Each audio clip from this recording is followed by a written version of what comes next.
There it was, a fragment of the universe, hurtling through the cosmos. And there I was, gazing up from the comfort of a farmhouse roof built by my father's hands, smack dab in the middle of nowhere. In all the years we lived out there on the countryside, not a damn thing remarkable ever happened. This meteor shower was the highlight of my entire life, and that's why, with a bit of wonder glazed over my eyes, I wished on that one shooting star, brighter than the rest. I wished for some excitement. Almost as if in answer to my plea, the meteor took a U-turn and fell from the sky like a falcon diving for its prey. I watched, astonished, as it passed overhead and crashed into the wooded area behind my dad's property. Surprisingly, there was no sound, no explosion, just the rustling of tree leaves as it plummeted through the forest's canopy. To make matters more peculiar, I swear I saw a red glow emanating from the crash site, however faint. After the initial shock wore off, I climbed down from the roof and raced into the woods as fast as my scrawny legs would allow. I had a rough idea of where the thing landed, so I darted in that direction, hoping I could take home a chunk of space rock as a souvenir to show my father. If I was lucky, it would be a treasure thrilling enough to keep him from getting mad that I went off into the woods by my lonesome. I could only hope. Eventually, I came to a small clearing where the moonlight gently caressed the earth, granting me a somewhat clearer picture of the flora and fauna around me. I noticed many small animals, frantically scurrying north for no discernible reason. I surmised that the meteor's landing frightened the wildlife nearby, and so I decided to head off in the opposite direction. Sure enough, after maybe 10 more minutes of my impromptu hike through the wilderness, I came upon the source of the mysterious glow I'd seen before. It was no meteor. There, sitting in the smallest depression in the ground, was a metallic pod of sorts, complete with a blinking beacon protruding from its surface like an antenna. The craft itself was spherical and at least twice my height. I'd never seen anything like it before. I was utterly dumbfounded. Before I could take a closer look, a hatch opened up from its side, startling me back into the woods. With a racing heart, I scurried behind the nearest tree. I cautiously positioned my head around the trunk and spied on the object with bated breath. I didn't know what to expect. Was it some kind of top-secret military weapon? Or perhaps a remote-control gadget built by a genius hermit living nearby? Would a little green man step out to greet me, demanding to speak with my leader? No matter the outcome, my eyes were glued to that metallic pod, for better or for worse. A dark, violet ooze spilled out from the object, forming a large puddle at its base. The slimy substance then scaled the pod, coating the exterior from top to bottom. As if the slime moved around the sphere, the light above stopped blinking. All at once, the purple liquid was repelled from the craft and back onto the ground below. There, it began taking on a more humanoid shape. As the oozing changed, so too did its colour. It became white and fuzzy, not unlike television static. Appropriately enough, TV and radio dialogue soon filled the forest. The thing was collecting signals from thin air, regurgitating lines from popular programs long since broadcast. At least, that's what it appeared to be doing. My mouth agape in awe, I began leaning forward without realizing it. The signals ceased abruptly and I fell, head first, into a pile of dead branches, creating a loud crunch. From my new vantage point, I watched the white figure turn to my direction. I then heard it speak. "Who's there?" His voice was shaky and unnatural, a low monotone growl coupled with a harsh reverb. Scared for my life, I picked myself up and ran back home, faster than I'd ever run before. I reclaimed my perch on the roof and carefully surveyed the property. Once I was sure I hadn't been followed, I hopped through my bedroom window and climbed into bed, hoping that I dreamt the whole thing up, an adventure concocted by my imagination running wild. I wished it were that simple, but wishful thinking rarely plays out in one's favour. The following day, I came downstairs to the familiar aroma of eggs and bacon. My father always cooked up a hearty breakfast on Sundays. The sight I was greeted with upon entering the dining room, however, was anything but familiar. There, sitting at the table across from my father, was a man in a clean-cut suit, wearing a bowler hat and a striped tie. We rarely entertain visitors, so I was more than a little perplexed. "Son, this is Mr. Grovewood. His car broke down a couple miles up the road, so he's going to be staying with us for a few nights, just until he can get things sorted out. How do you do, sport?" I remained silent, perturbed by the man's presence and still shaken from the previous night. "He's paying us a generous sum to stay here, so you best treat him with respect." My dad glared at me in a way that effectively relayed his meaning. As such, I complied. "I'm well, sir. Thank you for asking." The man smiled, albeit awkwardly, and I ran up outside to tend to the farm. I didn't know why, but I suddenly lost my appetite. Something just wasn't adding up. How did this stranger find the farm after his car broke down? We were literally surrounded by forest. Dumb luck, perhaps? Doubtful. I was beginning to feel that his appearance the day after that thing landed in the woods wasn't a mere coincidence, but this wasn't a theory I had enough nerve to explore. After all, I had already convinced myself that the previous night's events were nothing more than a bad dream. The man would be gone in a few days either way, so I tried not to dwell on it. The next couple of nights were bizarre. Mr. Grovewood attempted to watch a sitcom with us while eating dinner, but his reactions were less than normal. He seemed confused by the program and would only laugh after he noticed us laughing. And this wasn't just any laughter, mind you. It was a loud guffaw of intensely uncomfortable proportions. I was almost relieved when he got pulled away by a phone call from a business colleague, though I didn't hear a single word exchanged. The following night, I walked downstairs to the kitchen for a glass of milk, only to find Mr. Grovewood chowing down on a raw steak from the freezer. I asked him about it, and all he said was, "It's just a midnight snack. Trust me, a little colour does the body good." Needless to say, I ran back to my room in a hurry without my milk. Last night, however, is when I became truly afraid. Walking past the guest room to get to the bathroom, I overheard Mr. Grovewood on the phone. This time, he most certainly spoke. "Did you receive the information I transmitted?" "Yes, this is the language we must use from here on out. We must avoid suspicion and blend in with the rest.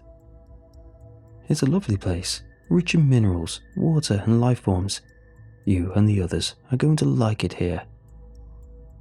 So long as you're ready, there's no going back from here. This will be our new home." "Oh, no need. Why waste the materials on transport when I can beam you down instantaneously?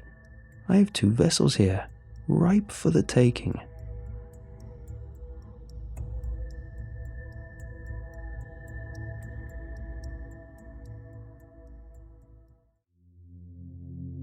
It all started when my dad found the old car in the woods. I was away at college then, and neither him or Mum told me about it when it happened. Instead, they waited to bring it up over Thanksgiving dinner in a tensely casual way that clearly wasn't casual at all. Like parents soft-peddling news that they're turning a room into an office, or that, after a lot of thought, they've decided to separate for a while and see how things go. I could hear the nerves in my mother's voice as she first brought it up with a tight little laugh. They guessed they hadn't told me yet, but back a few weeks ago, my father had found an old car abandoned at the back of our land. Or maybe, Dad added, abandoned wasn't the best word. There were 2 bodies inside after all. I remember choking on my drink a little at that. My first thought was that I'd misheard, or they were playing a joke on me, though that seemed out of character for my father. A glance at his face and then my mother's told me all I needed to know. They were serious. And more than that, they seemed worried, or maybe even scared. I asked what they were talking about. How did something like that happen? And my father told me that the police said it was a married couple that had been missing for over 5 years. The working theory was that he had driven them up a dirt access road that ran along the back of our land and then turned into the trees. From there, they somehow navigated a path through the woods until they were in the 100-acre wilderness behind the farmland we rarely even venture into these days.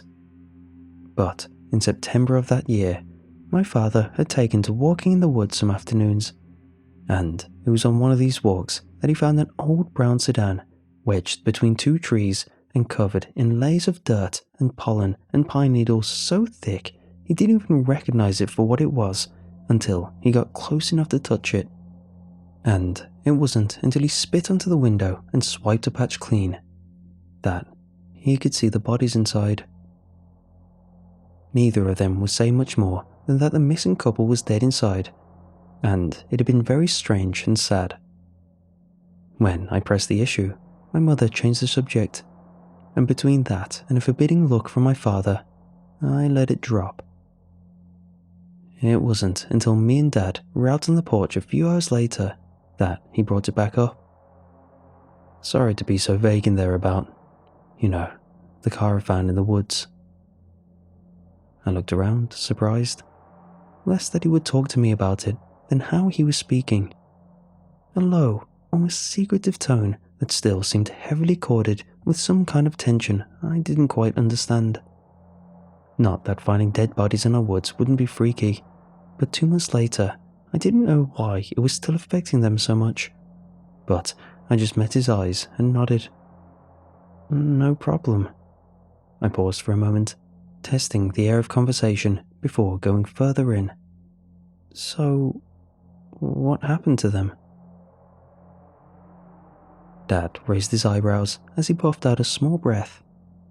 I don't know for sure. The cops called it a murder-suicide, and maybe that's what it was.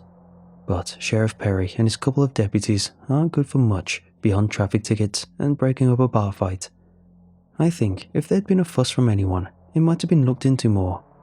But as it was, well, people talked about it a couple of weeks and then it was done.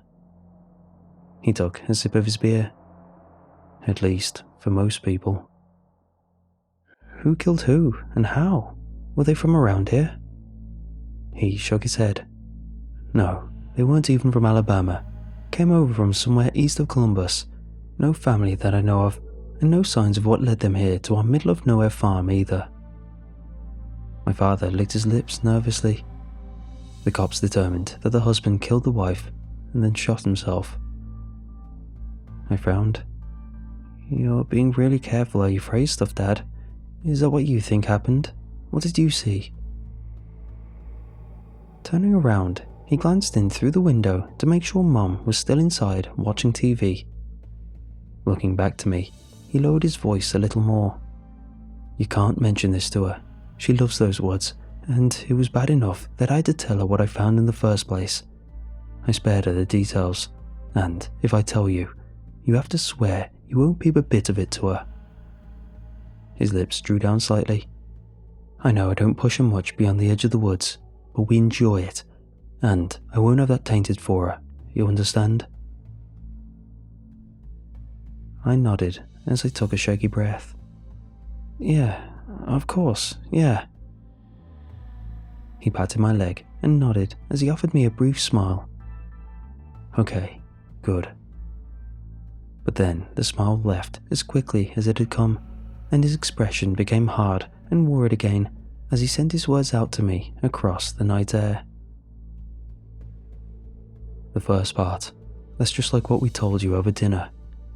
I was out walking, thinking about trying to find a route I could turn into a chair-safe path for your mother, when I saw this mound of something through the trees on my right. That wound up being the car, and like I said, I spit and wiped out the driver's side window until I could see inside a little. See that people were in there. What looked like a man laying his head on the shoulder of a woman in the passenger seat. But it was still really dark in there. I could have cleared away more of the dirt and leaves and such, but once I saw people inside, I panicked. Reaching down, I yanked on the door. It didn't open at first, not because it was locked, but because it was stuck. Cops said bodies left to rot in cars like that can create a weird seal that makes it hard to open. Still, I didn't know that at the time, and in my excitement and panic, I think I was still worried someone might be in there, hurt or knocked out. So I yanked again, and this time the door came squealing open. The bodies were rotted, I guess, but in a weird way. They weren't gross or anything, and they reminded me of mummies more than skeletons, though they were kind of fat mummies. They looked more like people than I'd have expected, but weird at the same time. That's when I noticed all the strings. There were these red... I think of them as strings, but they were more like tendons or strips of leather or... I don't know. They were hard and stretched tight, thin lines of red that wrapped around those people's wrists and arms and head and, well, all over. I thought maybe it was dried blood or mold, but when I pulled out my flashlight, I could see it looked like meat, like raw meat coiling around them all over like snakes before trailing out into the shadows of the car. I shined my light to see where the strings all went, but they didn't go anywhere. They just stopped in midair in a dozen different places I could see, full of tension like they were attached to something that filled the car, but that I couldn't see. I was reaching for one of them, just to see what it felt like, when I saw it start to uncurl from around the man's shoulder. Uncurl and rise, almost like it was coming to meet me. So I ran. When I got to the house, I called 911, met the deputies here, and then led them into the woods, found the car and bodies easily enough. But all those strings, they were all gone. They looked at the bodies before taking them out of the car. Scott Keller, one of the deputies, told me that the man wasn't just resting his head on the lady's shoulder. He'd been biting out the side of her neck when he shot himself in the head. I didn't ask any more questions after that.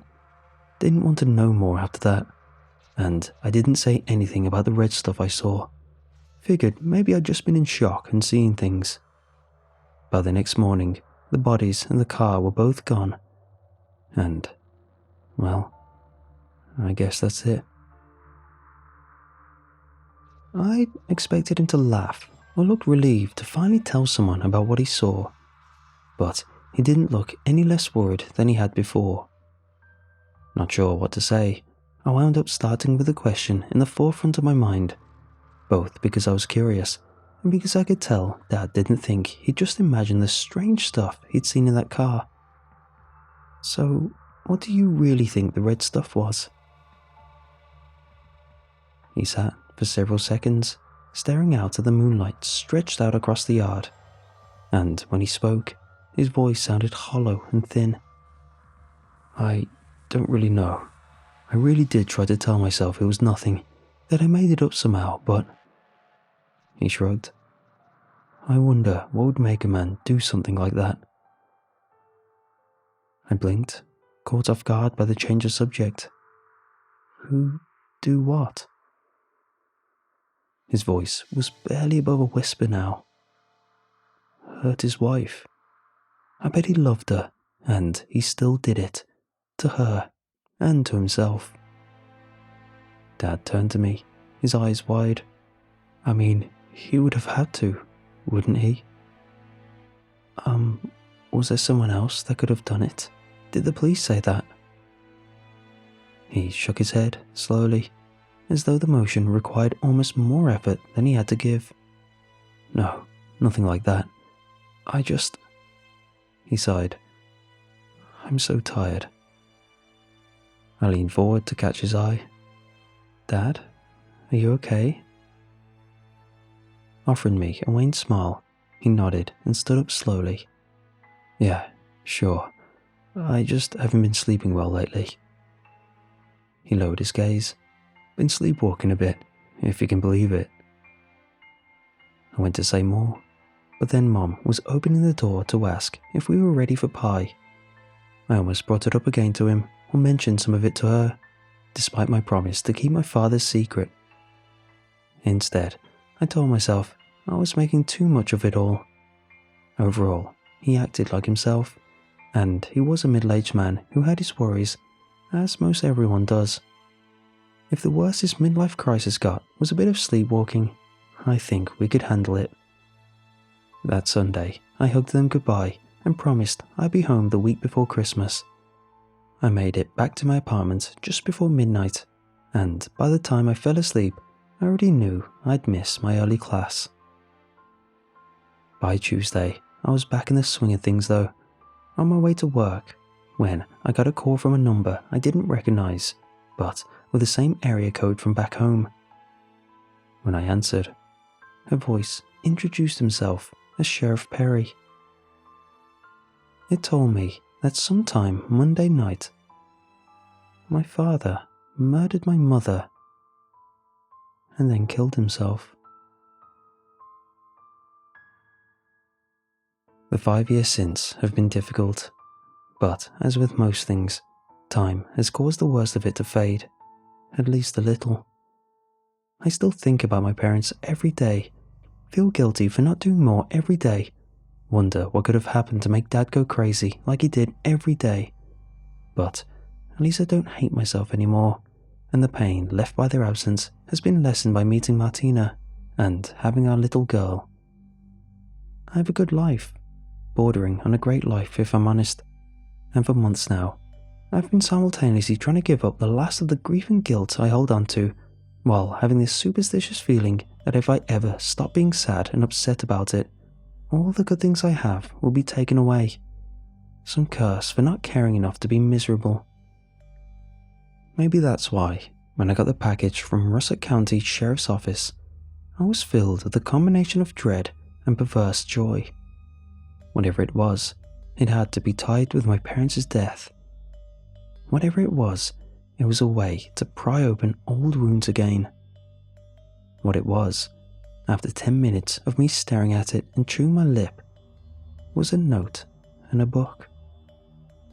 The note was from Sheriff Keller. It just said, "This was the only thing taken from your parents' death investigation that wasn't a biohazard. Was cleaning out old evidence and thought you might want it. Sorry again for your loss." The book was one of my mother's, a hardbound copy of Stranger in a Strange Land by Heinlein. Eyes welling up with tears, I opened it up, planning to just flip through it before putting it back in the box. My father's handwriting on the inner corner. Something keeps posing me in my sleep. I wake up in strange places with strange thoughts. I don't feel like me anymore. It's hard to feel anything. Anything but the My hands were shaking as I reread my father's words. Sucking in a huge breath, I began to fan through the pages for any other writing, when I realized that the middle portion of the book was stuck together, a thick section of the pages moving as one as I reached them. Frowning, I gently tried to pry them apart, and after a moment of resistance, they split open in the middle, revealing the thing holding them together. It looked like a raw, red wound, thickly wet and penetrating multiple pages in both directions. It might have been a small, deformed heart, if books had such a thing. I felt my stomach turn as the light caught its moist, shimmering surface, and I had the insane and horrifying thought that this was something my father had done. Some part of Mom he had cut off and hidden away in a favourite book. But no, this was far too fresh. And it moved. I threw the book across the room, shuddering as I stepped outside to collect my thoughts. It was stress. It had to be stress. Or was it something that had been in the evidence room that had been spilled onto the book before they sent it back? I needed to just go get it and throw it away. Getting it out of the house was the main thing. Heart hammering, I went back inside. Martina would be home with the baby soon. No need for them to ever know this was ever even here. I just pick it up, run it out to the trash can, and... I stopped by the front door, staring at the book dangling from one outstretched hand. There were no stuck together pages now, no sign of anything weird or gross inside. Stepping out onto the front steps, I flipped through the pages again. My father's writing was still on the inside of the front cover, but otherwise, it was just a book. No raw, red horror waiting to get me from between the pages. Shuddering at the memory, I started walking toward the trash can again. Nothing had really changed. I didn't want it in the house. Didn't want to think about it ever again, if I could help it. So, into the trash it went. And over the next few weeks, everything seemed fine. Until I started sleepwalking. I would wake up standing in the kitchen or the yard. I'd be sitting down in the living room or bent over like I was looking under the dining room table. My muscles would be tense and sore, as though I'd been exercising or positioned strangely for some time. But I never had any real sense of how I'd gotten to where I was or what I was doing in my sleep. 4 nights ago, I woke up in the crawl space underneath the house. When I found a light, I saw there was a rope and a hammer under there with me, though I didn't remember ever using either under the house before. It freaked me out enough. I got Martina to take the baby and go stay at her mother's for a few days. Lied and said I was getting sick and didn't want our girl to get it. For the next few nights, if I walked, I didn't know it. I slept a ton, and when I was awake, I felt disconnected and strange. When my wife called about coming home yesterday, I told her to come, that I missed her and wanted her home, that everything was A-OK again. When I woke up last night, I was standing over our baby's crib, a 20-pound rock from the garden held over my head. I should have been horrified, but I only felt mildly curious. Why weren't my feet dirty? Had I put on shoes or gotten the rock earlier in the day? I bet I planned ahead. Yes, planning ahead was always good. Quietly, I eased the front door open and tossed the rock back outside. Everything wasn't right yet. Not yet. I could still feel worry and fear in my stomach, like a tiny man screaming as he got eaten up by my belly's acid. Yes, eaten right up until there was nothing left to find. Stepping back inside, I saw Martina's cell phone laying on the table where she'd left it when they come home. Laughing to myself, I pulled off the phone's case and headed into the kitchen. After a moment of quiet probing, I found a small felt-tip pen on the back of one of the drawers. When I was done, I put the case back on, just like it had been before. No one would know until it was all done. Climbing the stairs back to our bedroom, I chuckled again. Not yet, no, but soon enough. Soon everything would be quiet and ready, and it would be good and right and wonderful. I thought again of what I'd written inside the phone case and beamed into the dark. To a puppet, strings are God.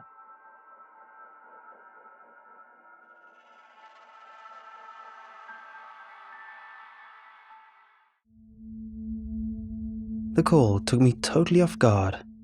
"Mrs. Fiora, can you please come to school as soon as possible?" Mrs. Morgan, the school's guidance counsellor, asked. "Julian isn't hurt, but he's in a very serious situation." When I asked what happened, Mrs. Morgan said it'd be better to explain when I arrived. Bewildered and unnerved, I feared the worst when speculating what my 8-year-old son might have done. Julian could sometimes be a bit unruly at home, but never once got in any trouble at school. Julian's teachers loved him, and he appeared to get along with all his classmates, which made this so unusual. Despite pondering every conceivable scenario during the drive, I never would have guessed what my son ultimately did in a million years. My stomach sank when I saw an ambulance and a trio of police cruisers in front of the school. After parking in the visitors' lot, I was greeted by Mrs. Morgan, Mr. Quattro, Julian's teacher, Mrs. Jones, the principal, and 2 police officers, one of whom happened to be my cousin, Brady. I noticed none of them looked angry. They all had the same disturbed looks of horror and disbelief across their faces. "Mrs. Fiora, thank you for coming so quickly," Mr. Jones said. "Where is my son?" I asked anxiously. "What did he do?" "He's with Mr. Isbista right now, the school psychologist," Mr. Jones quickly replied. Before I could ask another question, Brady stepped forward and took me aside. "Look, they figure it'd be best if I tell you what's going on, so brace yourself," Brady said softly, taking a breath before continuing.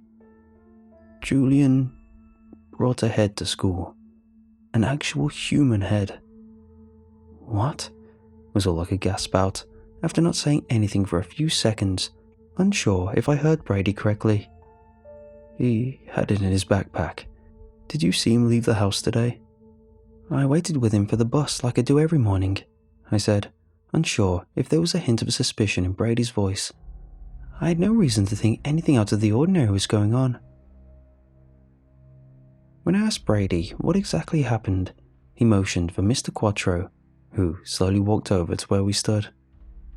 Mr. Quattro was still visibly distraught over the incident, as indicated by his trembling hand, which, ironically, only had 4 fingers, when we briefly exchanged shakes. When Brady asked him to recount what happened, Mr. Quattro swallowed nervously before beginning. "The kids were supposed to have show and tell yesterday, but we couldn't get to it in time, so I had them do it today before lunch," Mr. Quattro said, his face contorting with disgust while giving his account. "When it was Julian's turn, he said he brought in a special friend. He pulled it out of his pack like it was nothing, in front of the whole class. Julian said the head was his Uncle Milty," Brady added. "He doesn't have an Uncle Milty," I said, staring mystified at my cousin. "Did he say where he found it?" "He said the head was growing from the ground in the woods behind your house." My blood ran cold and mine started racing. I wasn't sure what rattled me more, Julian seeing and physically handling a human head, or the grim prospect that someone's remains were discarded a stone's throw away from where my family slept. Julian wasn't allowed in the woods bordering our backyard unsupervised, and even when permitted, he knew he had to stay within view. When could he have made such a gruesome discovery without us knowing? "Take me to my son." Julian was playing with Legos in Mr. Isbista's office when I entered, seeming totally unaware of the situation's severity. Mr. Isbista said Julian was immediately brought here, while he and Mr. Quattro tried getting his class under control. When I asked if Julian explained why he did this, Mr. Isbista's answer sent a sharp chill down my spine. He said Uncle Milty told him to. Mr. Isbista let Brady and I speak to Julian alone in his office. My son was elated to see me and seemed under the impression this was some kind of special occasion. The innocent, unsuspecting look in his young face showed Julian appeared unaware he did anything wrong, which for me made this ordeal extra difficult. "Julian, do you know what's going on?" I asked while sitting him on the couch. "Do you know why we're here right now?" Julian's smile faded when he saw how concerned Brady and I looked. "Julian, who's Uncle Milty?" I asked when my son's eyes started to wander around the office. "You don't have an uncle with that name." "He lived in a hole behind our house," Julian said nonchalantly, appearing more interested in getting back to playing with the Legos. "I'm helping him find a new home." Brady and I looked at each other, both of us visibly perturbed by Julian's answer. "What do you mean, cuz?" Brady quickly asked when he saw I was at a loss for words. "Can you tell me where exactly you found the head? I mean, Uncle Milty?" Julian's smile returned.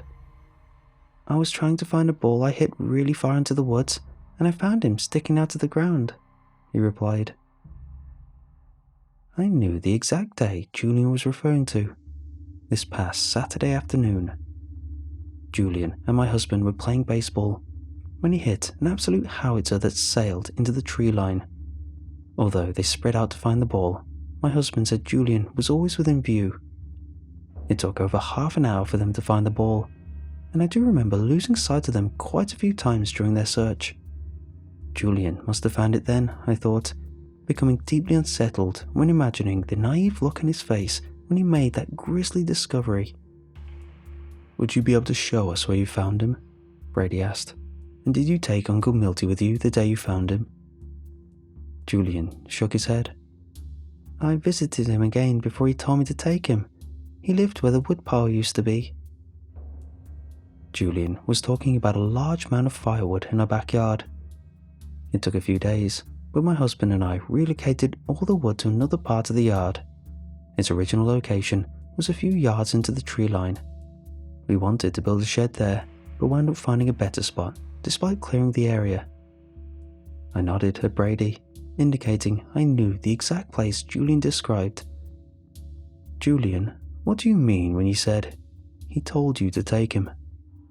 "Who are you talking to?" Brady asked. Julian looked at Brady, perplexed. "Uncle Milty. He told me when I could take him with me." "So you've been talking to this Uncle Milty head? Like how the three of us are talking right now?" I asked, tightly pursing my lips when Julian nodded affirmingly. I don't know what I'd have said if someone told me earlier today my son would bring a human head into school that was also his imaginary friend. Mr. Icepista said Julian may have been severely traumatized by what he found, and imagined it had interactive qualities as a coping mechanism. While Julian was getting looked at by the school nurse, Brady took me to see if I could recognize the head's face. The severed head was being kept in an ice-filled cooler out in the ambulance. It was in a large clear evidence bag and looked to have died fairly recently. I didn't recognize the man, who appeared to be in his 30s and had a bloated face with narrow cheeks, large black eyes, Roman nose, thick pink lips, and short black hair.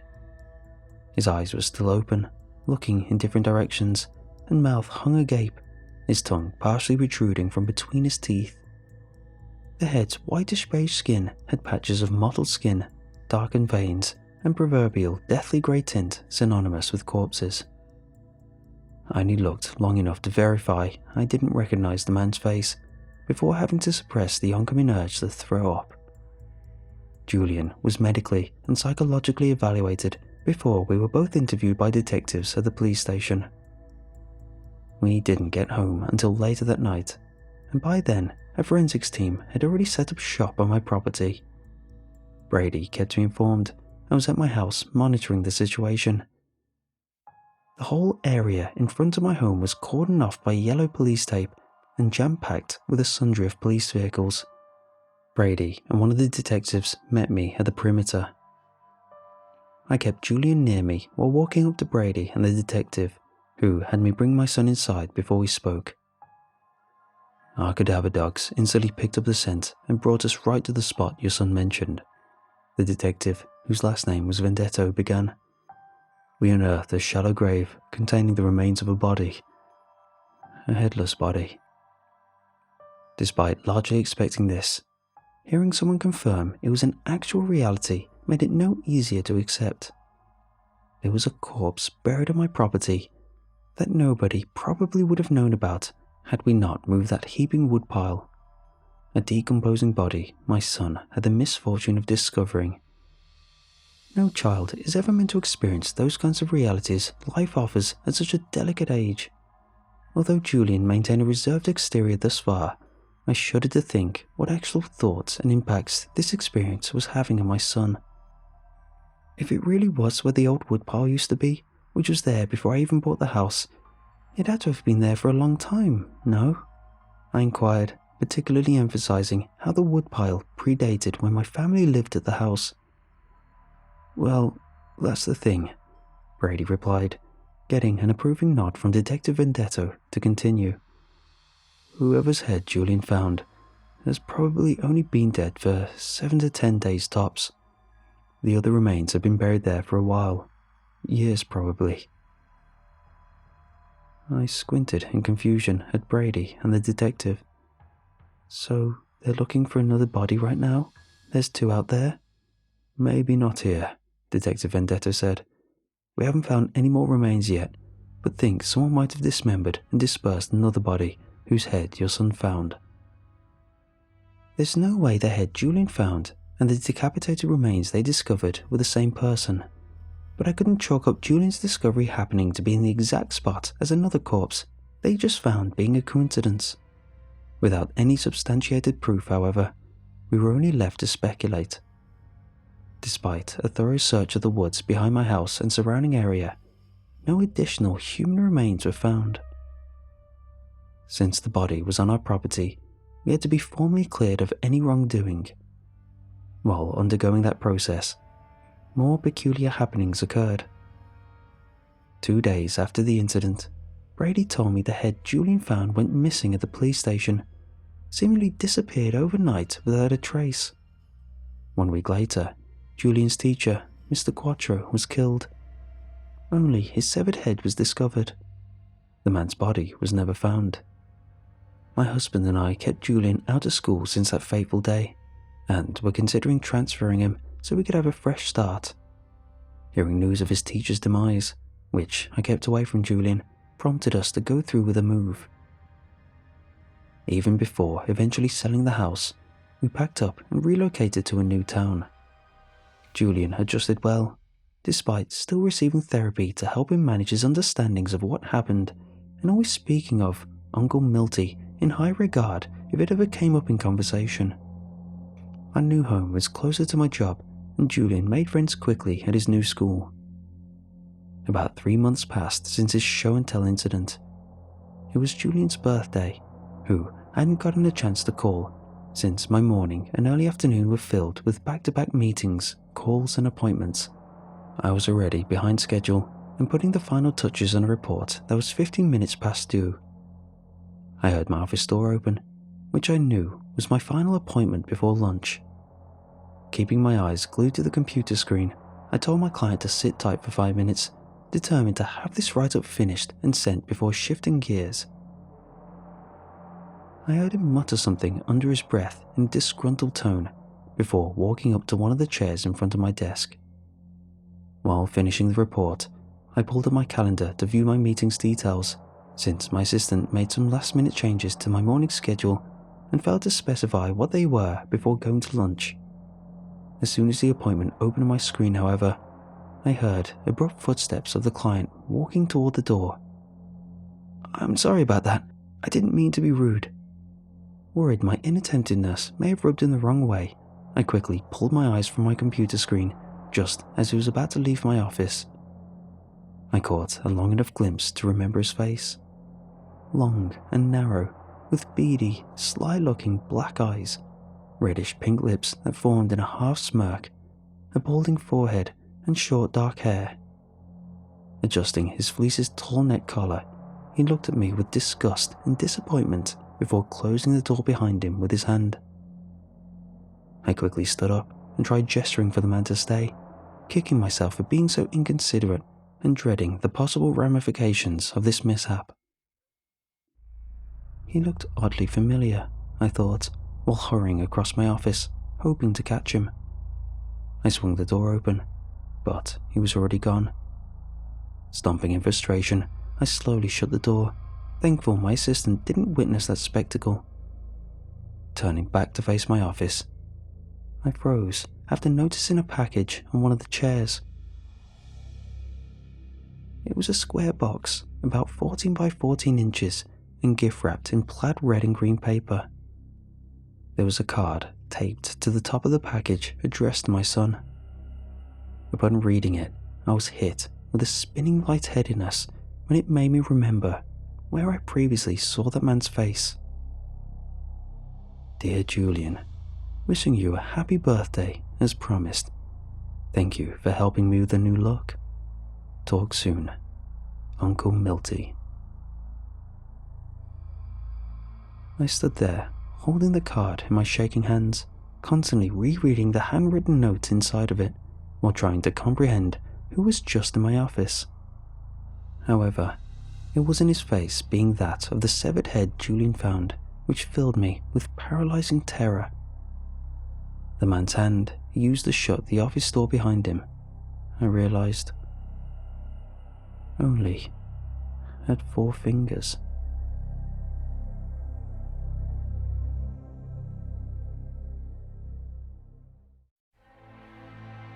My car got utterly wrecked. No saving it. Mashed up to bits. My sister had borrowed it and cheated death that day. Even after looking at the heap of scrap metal that was my car, I had no idea how she got out with only a few broken bones. By all right, she should have died. But that was my sister.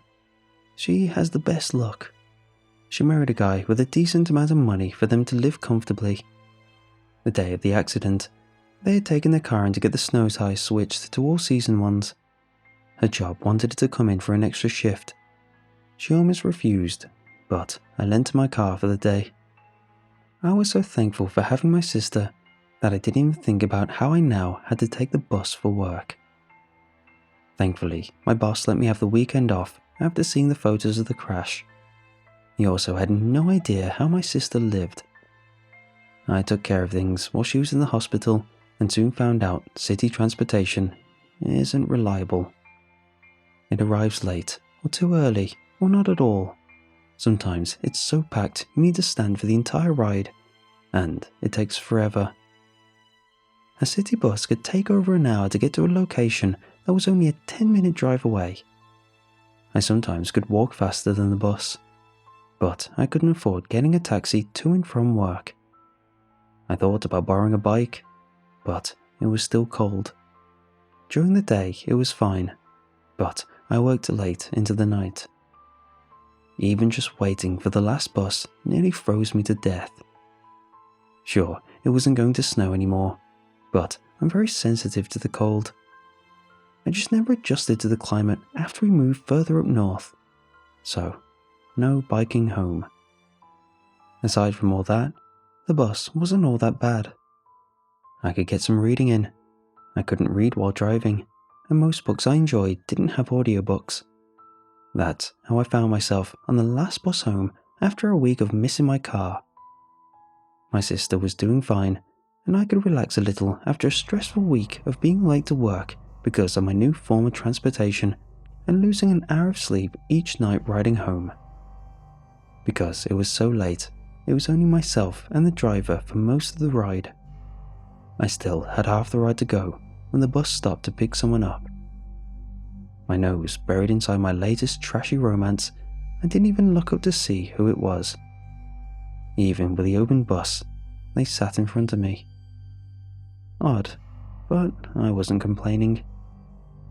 I took a quick glance up and noticed they were short, and had bleached white hair. I glanced at my watch and groaned at how it was so close to midnight. I lived close to the bus depot, so that was lucky. Not every route had a bus running so late. I got off the second to last stop. The bus normally turned its lights off once I got off, so I knew it was out of service when I was within walking distance of home. In the past week, I'd never seen anyone get on this late. I shrugged and went back to my book. Then, another person got on, which was weird. I didn't think we had actually stopped, just paused at a red light. But I had seen kind bus drivers who picked up people if they tapped on the front door if the bus had stopped somewhere. This time I peeked up, but the person who got on was so tall they crossed the bus fast. They were dressed in black and had passed me before I got a good look at them. I started to turn my head for a discreet peek, but a voice in front of me made me stop. Don't look at it. The voice was soft and sounded like it belonged to a child. I stared at the person in front of me instead of the one who just passed behind. "It?" I asked slowly. "May I sit beside you?" It was an odd request, but if I was talking to a child, I didn't see why not. Without waiting for an answer, the small child in front of me got up from his seat and walked to sit next to me. I was guessing it was a boy, but it's hard to be sure of children. He was wearing gender-neutral clothing, just a big grey sweater, jeans, and I was shocked to see no shoes. Why was he out so late? Where were his parents? Why was he missing his shoes? I had put the other person on the bus out of my mind and looked over at the child. He finally raised his head to look at me, and under his long, wavy white hair, pink eyes stared at me. I had never seen someone who was albino before, aside from some photos. It was off-putting for a second, but I focused on the more important questions. Why are you out so late? Do you have a guardian I can call? Are you hurt? And where are your shoes? Each question made him look slightly more annoyed. He had a very neutral look, but his eyes narrowed just enough to make me stop and let him answer. In the past 6 months, 10 people have disappeared from this bus route. 4 have been bus drivers. Are you aware of this? He was speaking so softly he was hard to hear, but I got the idea. I'd actually heard the stories in a way. I overheard people at my job talking about some missing bus drivers on the last bus for the night. I've been so busy at work, I never stopped to chat. I heard there was a post going around online about rules to survive the last bus, but I again never cared enough to look it up. Aren't you too young to be scary story hunting? Is this for a video? You really should be in bed. I let out a sigh and put my book away in my bag. I was reaching for my cell phone to see how to report a missing child when he slouched in his seat. Fine, if you do not believe me, then look behind us at the figure sitting at the back of the bus. It's your life after all. He sounded a little like he was pouting, and strangely, a little too mature for his face. I gave him a confused look. What on earth did the other passenger on the bus have anything to do with this weird conversation? The bus stopped for a red light again. The driver looked in a mirror mounted in the front so he could see most of the bus. Since we were on an empty street, he felt safe enough to take his eyes off the road and look behind at us. "Hey Missy, who's your friend? When did he get on? I don't remember him at all," the driver said back to me, looking genuinely confused over the boy's presence. That made me look from the driver to the boy a few times. He was still sulking. I gave his arm a very light poke to make sure he was really there and both of us weren't sharing a hallucination. "I don't know who he is. He got on a few stops ago, like a few minutes before midnight." The driver looked even more confused. The light had turned green, so he started the bus back up just to pull off to the side of the street and out the way in case any cars came past. He then got out of his seat and started to walk towards us. I mean, he honestly looked like he had no memory of letting the albino boy on, and he was a child out in the middle of the night. It was a good idea to stop and try and figure out where he was going and why he was alone. "Hey champ, what's your name?" the man asked when he was a step or two away from us. The boy didn't look up at him though. He only flickered his eyes over towards me. "You can scream as much as you want, but do not look behind us." The boy's statement was so weird, no one answered him. The driver raised his head and finally seemed to look around the rest of the bus.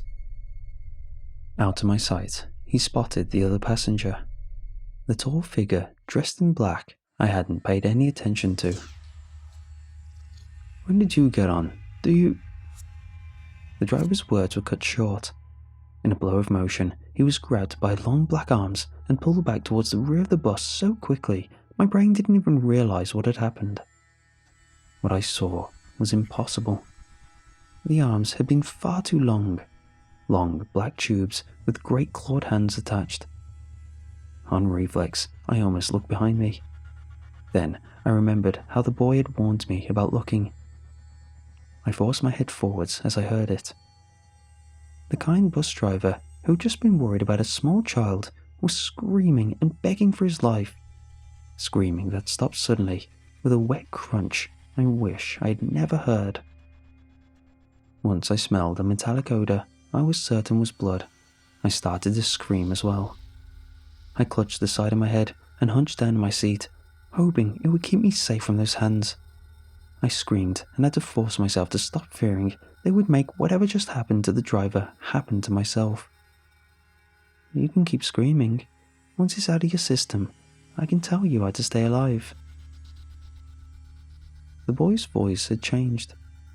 I still knew it was his, but it sounded much more confident and much more like an adult.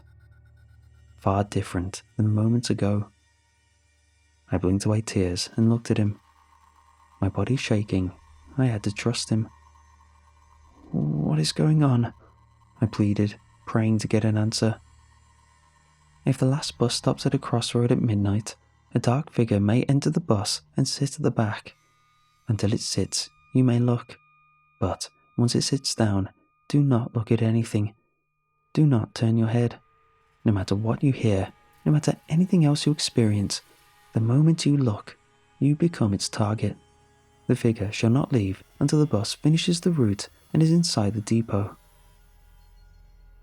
My entire body was screaming to just make a run for it.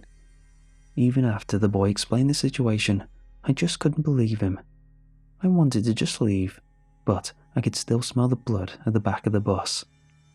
Still hunched over, I tried to think of a different way out. What are you talking about? And who even are you? I finally asked that question. I hadn't asked for his name yet. Odd, as it should have been one of my first questions. Better late than never. You may call me Ellie. I'm here to find out if this figure was the reason for the disappearances. I'm not here to save you. I can only give you information. You must act and get yourself safely home. Now, how am I going to do that? That thing killed the driver. I hissed, and tears started to come back. I forced them down, not wanting to look weak in front of the boy. I was the adult, and he was the calm one. But after what I had just seen, I couldn't be blamed for losing my cool for a few seconds. I know how to drive a bus. However, you need to be the one to do it. I'm too short to reach the pedals. Under his white hair, I saw a flash of red on his cheeks. It faded as he straightened up and stood. Completely fearless, he walked toward the front of the bus, not looking back at me. He just stood right next to the driver's seat and waited for me to join him. It took everything I had to finally stand up. I walked over on shaking legs, clutching my bag. Every step, I was certain I was going to be grabbed and ripped apart by those dark hands. Somehow, though, I made it to the front. I closed my eyes so I didn't have to look in any of the mirrors and blindly stumbled around until I found my way into the driver's seat. I don't know if I can do this. Those mirrors, I might accidentally look at them. After I spoke, I heard a sound that could only be described as those worrisome mirrors being ripped down and tossed aside. I opened my eyes just enough to confirm that the mirrors were in fact torn off and gone from sight. I did not remove them to save you. They also bothered me, understand? Ellie sounded suddenly very serious. I risked a dumbfounded side glance at him. He couldn't even reach the mirrors. How in the hell did he rip them off? He had no plan to explain it to me. Can't I just leave? I asked, shaking, staring forwards into the empty and dark road. No, you'll be unable to open the doors or windows. Until this bus finishes its route, you cannot leave. That was not at all good news. I had no choice but to learn how to drive a bus. After a crash course of how to start up the bus and how to drive one, we were off. Very, very slowly off. There were no cars around, so we should be fine at a snail's pace until I got used to the hulking thing. Ellie was true to his word about knowing how to drive a city bus. With him beside me, I thought I was going to make it out alive. Only for a few minutes. Soon, it started to get cold. Ellie didn't look like he noticed. With his stone face, it was hard to tell if anything that was happening bothered him in the slightest. In a few seconds, the temperature dropped so low I could see puffs of my breath. With one arm, I pulled my work clothing from my bag and placed them over my lap, trying to use them as a makeshift blanket. We slowly followed the route back to the bus stop. I had taken this route enough over the week I knew the way. I wanted to drive faster, but I was still not confident enough. My hands gripped the steering wheel so tightly my knuckles turned white. I shook in fear and from the cold. I almost couldn't take the cold. I wanted to give up, even before the whispers came. Horrible whispers floating around, accusing me of being jealous of my sister, of wishing she had died. Whispers telling me to just look behind me, saying everything would be easier if I did. Tears started to flow down my face. If I wasn't going so slow and steady, I might have put us at risk of swerving and crashing. I jerked a little, but corrected it before hitting the curb. I was so glad for the road being empty, but after a few minutes, I couldn't take it and almost just stopped when Ellie's voice came from beside me. What are they saying? His voice was still as neutral as ever. Instead of sounding like he was asking about ghostly whispers tormenting me, he sounded like he was asking for the weather report. They're saying I'm jealous of my sister. My teeth were chattering from the cold. I couldn't say much more. So, you can be jealous of her, and you can still love her, right? Say it back to the voices that you can have both emotions, that you are only human, weak and yet very strong. His words held some truth in them. A warmth came back to me. It was still cold, but I could bear it. I found I could suddenly push through the voices around me. I could focus on the road and follow the route. We were so close to the depot. If I could just push through for a few more minutes, I would be fine. I could go home. I repeated those words in my head. I would be fine. I could go home. I would be fine. I still loved my sister. I would be fine. Even though I was driving faster, those last few minutes felt like an eternity. But we finally arrived at the depot. I panicked for a few seconds, but Ellie told me where to go. Oddly enough, everything was unlocked. The large garage doors for the buses was open and dark. No one was around. I wondered if Ellie had something to do with this. He was so clearly not human at that point. Child or not, he had to have something to do with the fact of no one being ready to receive the last late bus. The moment I parked and shut the bus off, I let out the biggest sigh of relief. I was ready to leave. Beyond ready. Don't move. Let me look first. I was a little annoyed at Ellie, but he was right. He had said that the dark figure would leave after the bus was in the depot, but it's best not to take risks. I looked sideways at him as he turned his head to look behind us. He stared, and I couldn't read the expression on his face. He was about to look back at me and give the all clear. But those long, dark claws came shooting out. In utter horror, I watched the claws rip through his shirt and into his stomach and slam his small body against the toll collector so hard it bent the metal. Ellie had a look of confusion. He didn't shout or cry out in pain. I reached out my hand to grab him, but was too slow. He was dragged out of sight and to the back of the bus. And I wasn't having any of it. I'd seen the photo the driver had put up of his family. This man had people waiting for him, and that creature took him away. And now it broke the rules and snatched Ellie. In my rage, all my fear disappeared, and I closed my eyes and stumbled off the driver's seat. I fumbled around and found one of the mirrors that had been ripped off. I gripped it by the pole it had been attached to the bus. I was surprised by its weight, but I still lifted it off the ground and made my way to the back of the bus, eyes still closed. I bumped into a lot of seats and tripped over 2 steps that led to the upper part of the bus. I honestly had no idea what I was going to do with the broken mirror. The driver had been killed seconds after he was grabbed. I'd wasted so much time and feared Ellie was already gone. If that was the case, I would beat the dark figure with the hefty mirror I'd picked up. It was a dumb idea, but I was so mad I wasn't thinking clearly. "Leave him alone, you piece of—" I was screaming, but stopped short when I heard a calm voice. "What are you doing?" It was Ellie's voice, but I still didn't dare open my eyes. It could be a trick. I debated on if I should just start swinging away, but my brave assault was stopped before it even started when the mirror was ripped from my hand. "You can open your eyes now. It's fine." I shouldn't have trusted it, but I had to see if Ellie was right. Slowly, I cracked open my eyes, just enough to see the boy sitting on the back seat with an empty black trench coat beside him.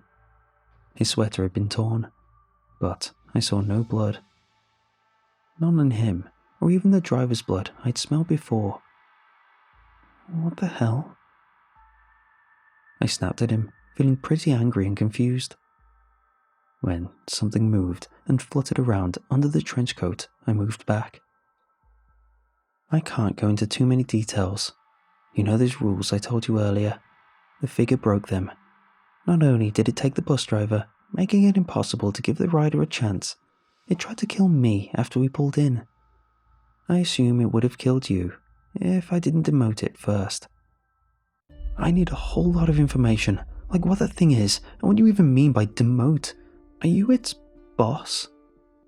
You actually don't deserve any information. You should just be leaving. But I should tell you a little. I am not its boss.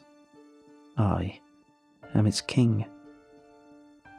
I stifled a laugh. Ellie went on. This figure is a type of creature that must go by certain rules to take humans. The more humans it takes, the stronger it gets. The stronger it is, the rules it goes by changes. If it finally gets strong enough, the final rule is just a human looking at it. But none really make it to that rank. They cheat trying to get stronger, faster. It's my job to find these troublemakers and knock them down a few ranks. So, I guess I'm lucky you came by to save me, huh? I did not save you.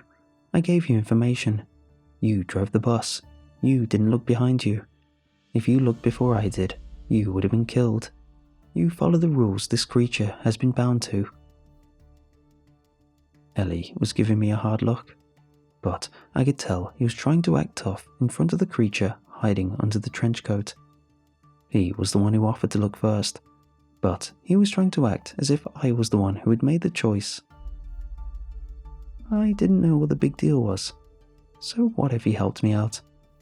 But he was so adamant, I decided to drop it. I heard a noise behind me before I could really answer him, and I looked over to see that the bus back door had opened. When I looked back, only Ellie sat, but the black trench coat was gone. You should go home now and forget this entire thing. Ellie got up and started to leave the bus, and I followed behind him. The bus depot was within walking distance of my place. I could easily get back home, but it would be impossible to forget what had happened.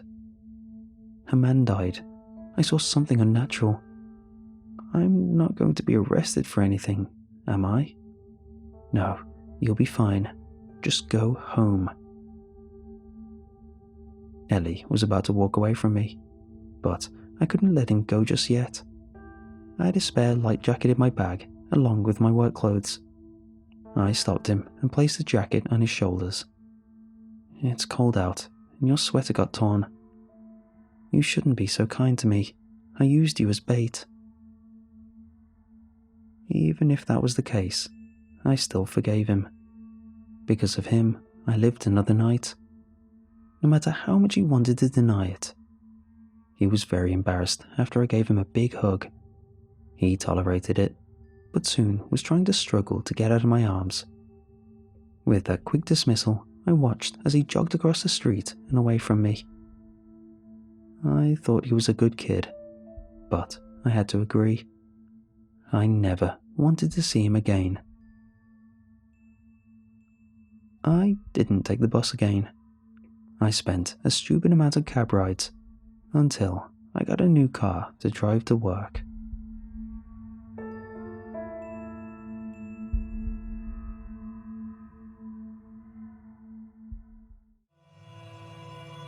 There were 4 of us when we broke into the megaplex. There was Ralph, better known as Razorgore on YouTube, and Dale, better known as Drakesong. The 2 of them often do head-to-head videos on YouTube, as well as Let's Plays and other game content where they play the latest games and titles.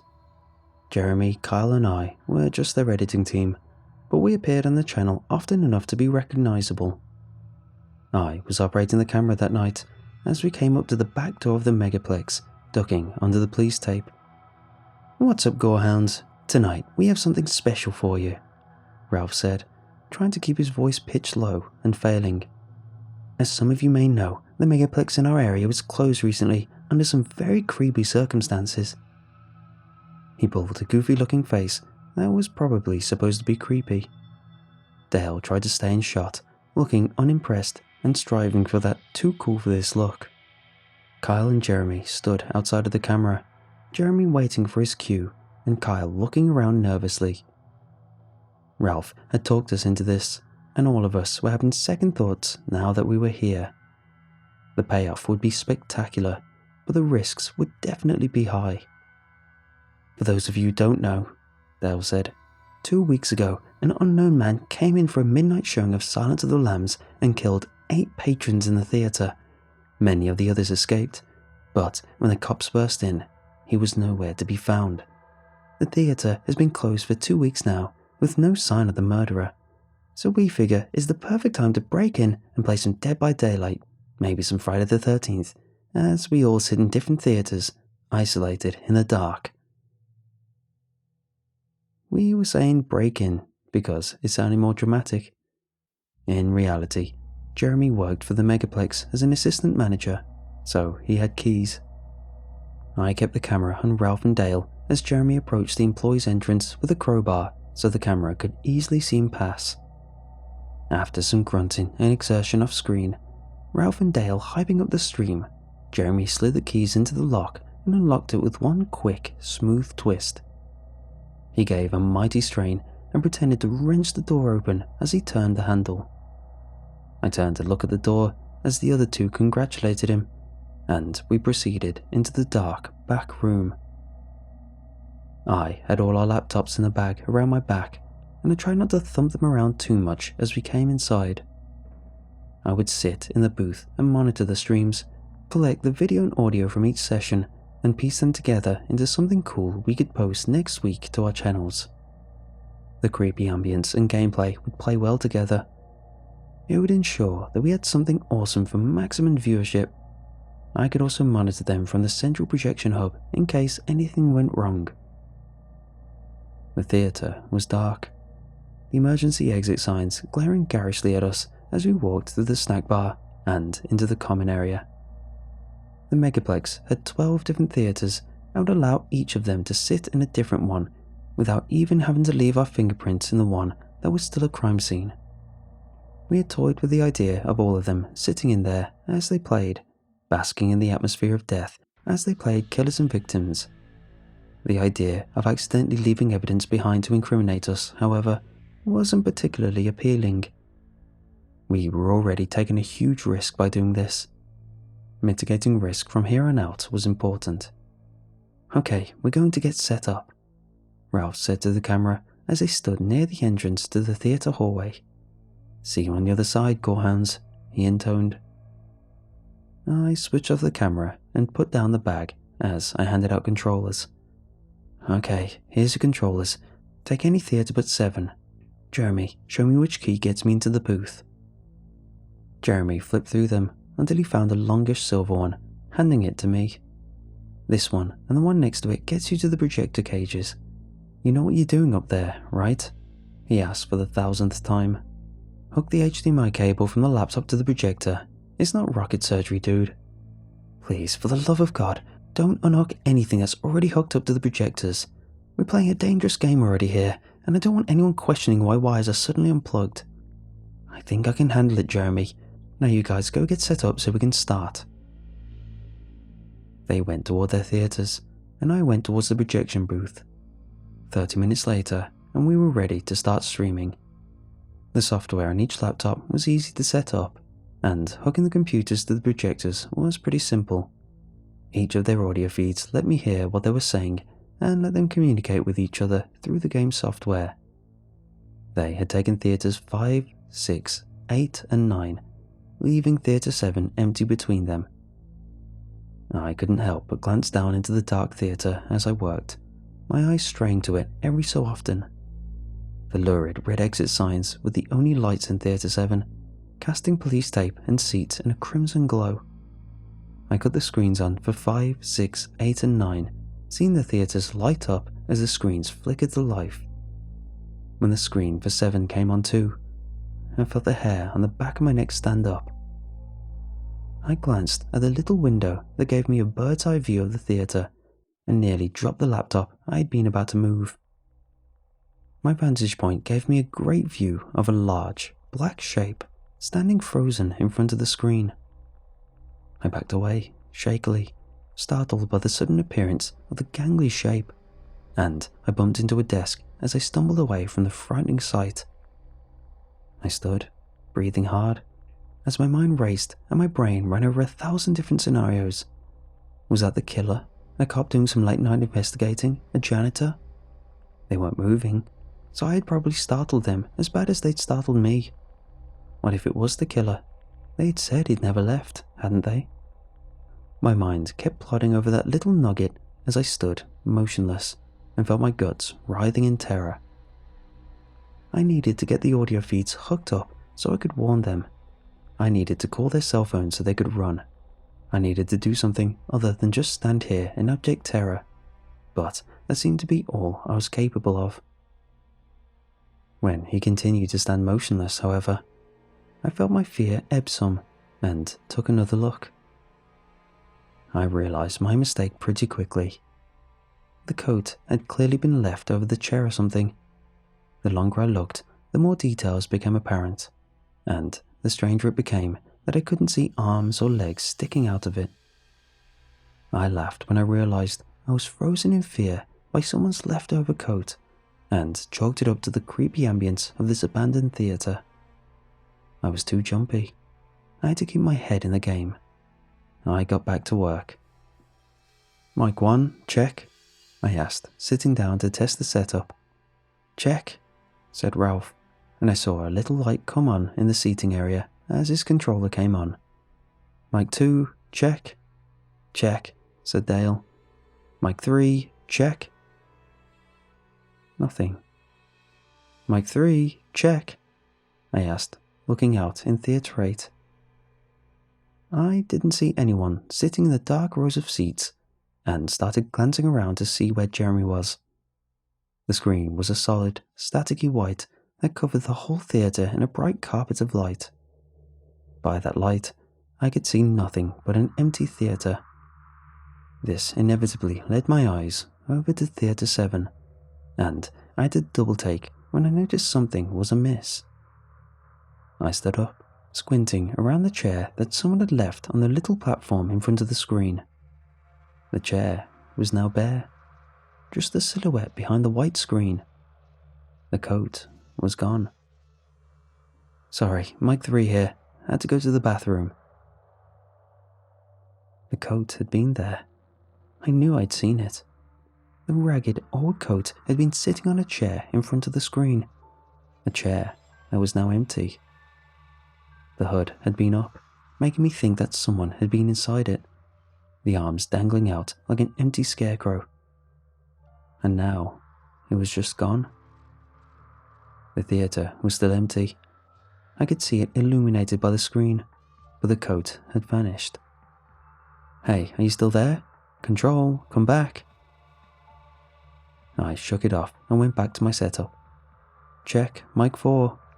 Check and check," Carl said. I got back to the job at hand.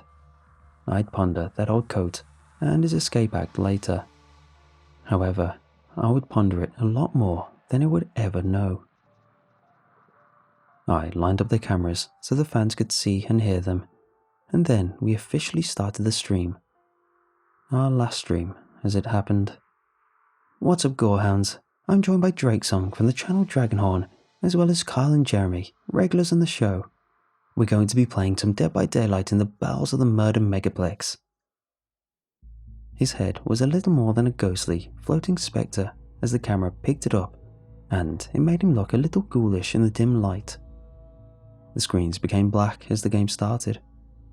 I watched as they rolled into the selection menu, the game divvying up teams and assigning the killer. I let my mind wander a bit as I monitored the stream. The boys were enjoying themselves, yelling and screaming whenever the killer would sneak up on them and murder them. They had played 3 games, Jeremy taking the killer role twice, when someone in the comments started typing in caps and trying to get our attention. This was pretty typical behaviour. Most of these guys were attention whores, and they wanted to make the highlight reel at the end of the video where we showed great comments or funny commenters. This guy, despite the ridicule he was getting from others in the comments, was not letting up, and that drew my attention. Randoween 420. There's a shadow behind Kyle. Seriously, someone is sneaking up behind Kyle. Someone get Kyle's attention. Someone is coming up behind him. I looked at the camera feed, but saw nothing besides Kyle's face lit up by the ghostly light of the movie screen. The game was the kind that was favoured by a very muted colour palette, and it had bathed the theatre in a murky tone. I looked back to chat and saw Randoween still yelling about someone coming up behind Kyle, telling him to watch out. I looked back to the feed and nearly fell out of my chair as the momentary flash of lightning in the game lit up the whole theatre. I had seen someone poised behind him for a bare second.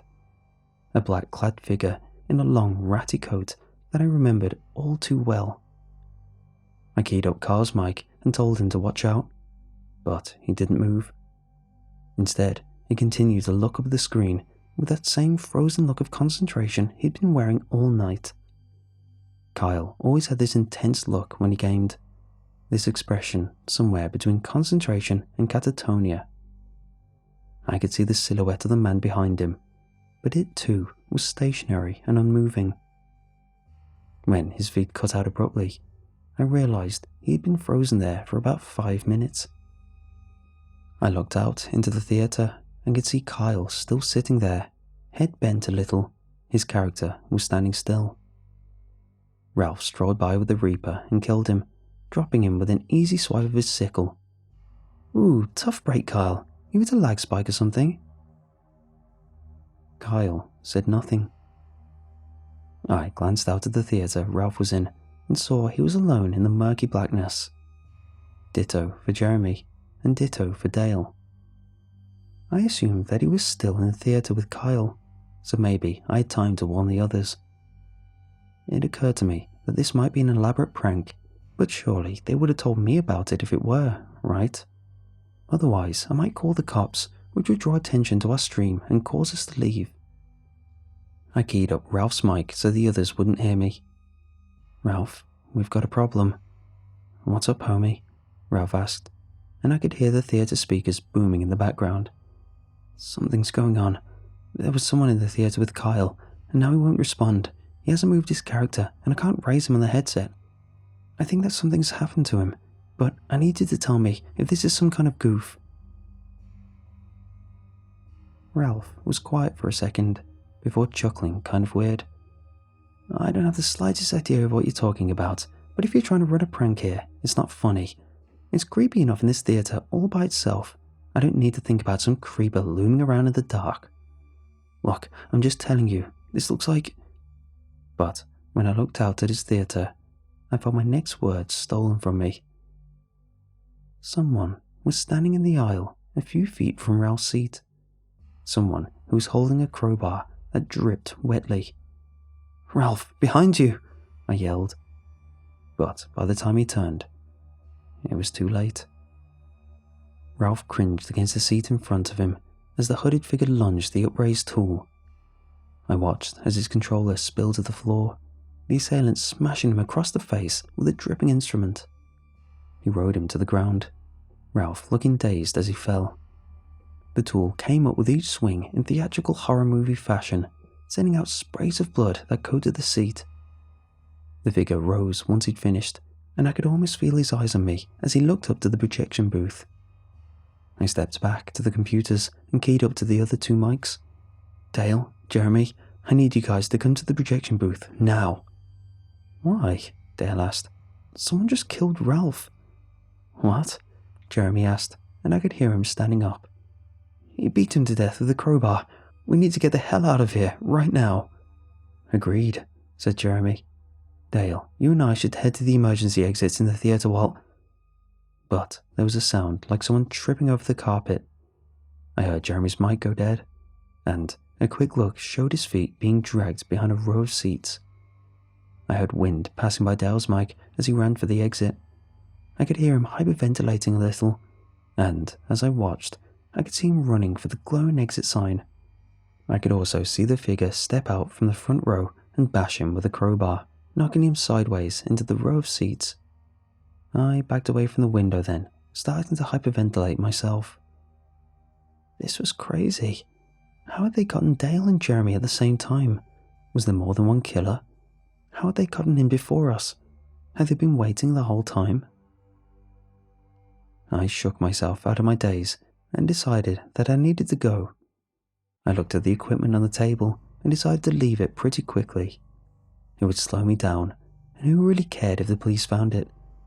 I was getting ready to report this the second I got outside anyway. I glanced through the projector holes one last time, checking to see if anyone was in the theatres, and finding no one below.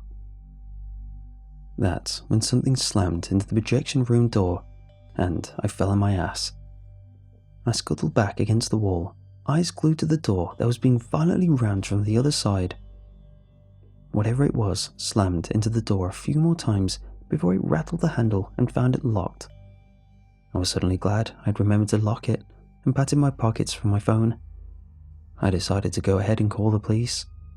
They could book me for trespassing right after they saved my life. It wasn't till I patted myself down a half dozen times that I remembered I'd left it on the table next to my laptop. That was also when I realized that the banging had stopped. I crept on hands and knees towards the desk, praying it hadn't fallen in my panic. The silence was deafening in the wake of explosive pounding. I kept glancing at the door as I crawled, expecting that any minute the door would just burst open. I was afraid to look up over the edge, fumbling in vain as I tried to find my phone. That's when I heard a truly chilling noise, the last noise I ever expected to hear. The sound of keys being thrust into the lock and the door being opened with a simple turn of the knob. I sat, huddled beneath the table, as a hooded figure wandered into the office. He was tall, his face hidden under the blackness of that dark covering, and his feet echoed off the floor as he stalked towards me. I tried to back up further, but my back smacked against the metal legs of the short table. I felt my legs tremble as I shook, and I closed my eyes as I expected to die very messily.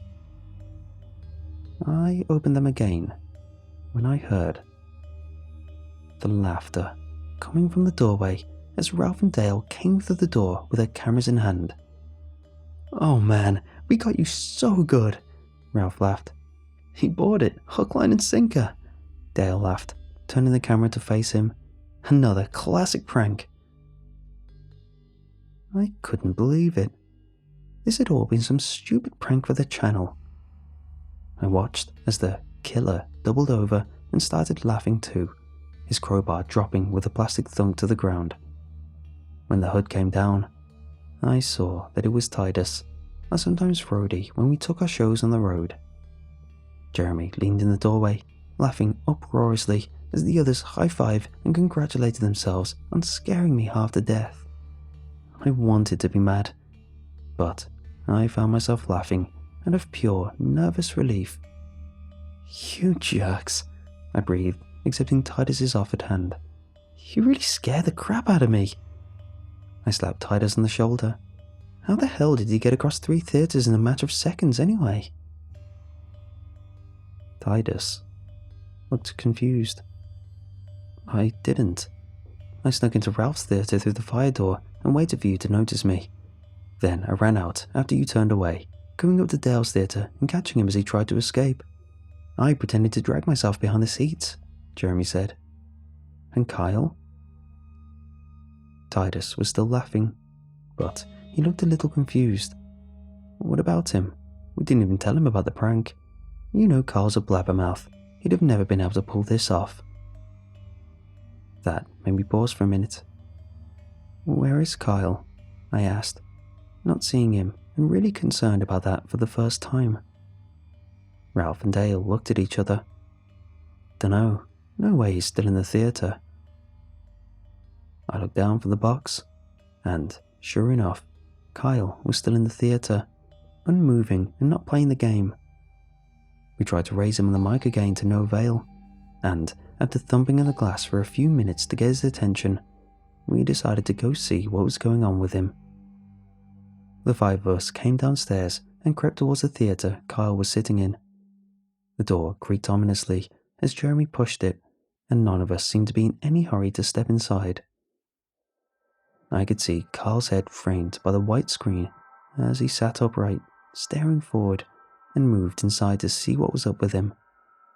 I came up behind him, pausing as I caught sight of something I hadn't seen before from my vantage point in the booth. I didn't need to touch him to realize he wouldn't answer me, and they all drew closer as I took a few bulky steps back. There was a machete stuck through the back of the chair, pinning him to the seat. When the others saw him, they started freaking out, talking all at once as we tried to figure out what to do next. Ralph wanted to call the police. Jeremy wanted to get out of the theatre and then call the police. Dale just wanted to be out of the theatre. We all kept trying to talk over each other, our terror rising even as we kept stepping over each other's conversations.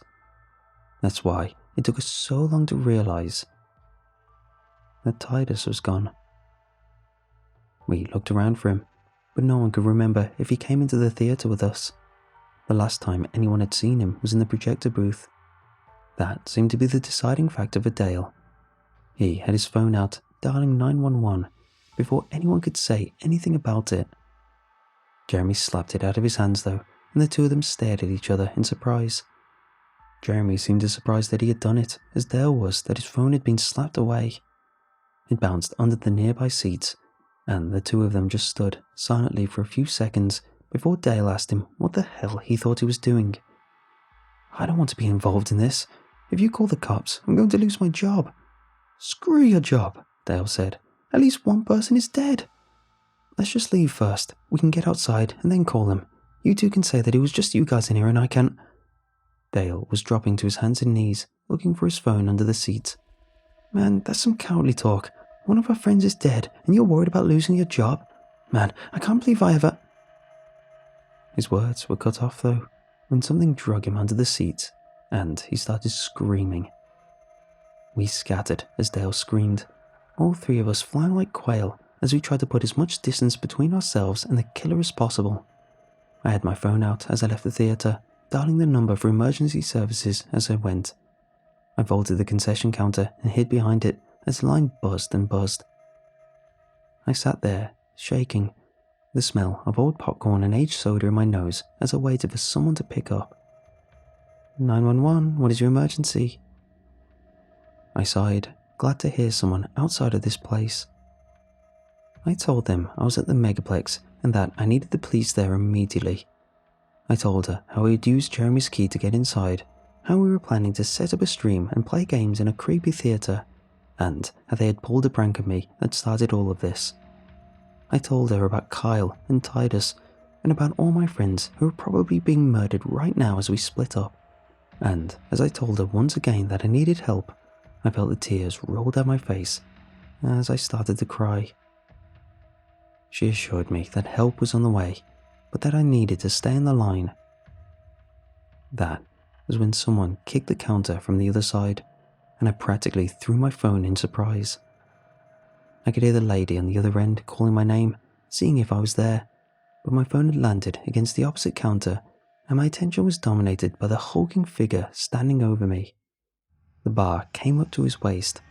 The guy was nearly 7.5 feet tall and dressed in cast-off clothes and a long coat with a hood. He was holding the crowbar, his sightless face looking down at me, and when he smashed the crowbar against the glass, I felt drops of something splatter across my face. I wiped them off and saw red streaks on my finger, realizing that his crowbar was splattered with blood. For a moment, we just stared at each other, his featureless face glaring at me. I couldn't see him glowering, but I could feel it as he glared at me in disapproval. I had come into his den, his hunting ground, and now I was to be his prey. He turned, taking a step towards the opening that would let him behind the counter, and I weighed my escape options. I could try to vault the counter, but it seemed likely that he would catch me before I got to the door. If I sat right there, I'd get killed in short order. But if I sprinted for the area beyond the concession stand, where the door was that we'd come in through, which seemed my best course of action, he would likely still catch me before I got there, but it was my only hope of escaping. The choice, however, was made for me. He had just stepped into the space between the counter and the back when the blue lights framed him up, and he looked at the big glass doors at the front of the building. He broke and ran for the back of the megaplex, then back towards the theatres, back towards whatever nest he had back there. The cops found me behind the counter a few minutes later. A search of the megaplex turned up the rest of my friends, or what was left of them at least. Each of them had been killed. They had been stabbed, bludgeoned, or just strangled with bare hands of that imposing shade. I was the only survivor, it seemed, and the police were very interested in getting a statement. That's why I'm here in this interrogation room, filling out this report. They haven't talked about criminal charges yet. I think they figure I've suffered enough. What they want is my complete report on the happenings of this evening. You can be certain that I'll never forget the events of tonight's stream, the last stream of my career.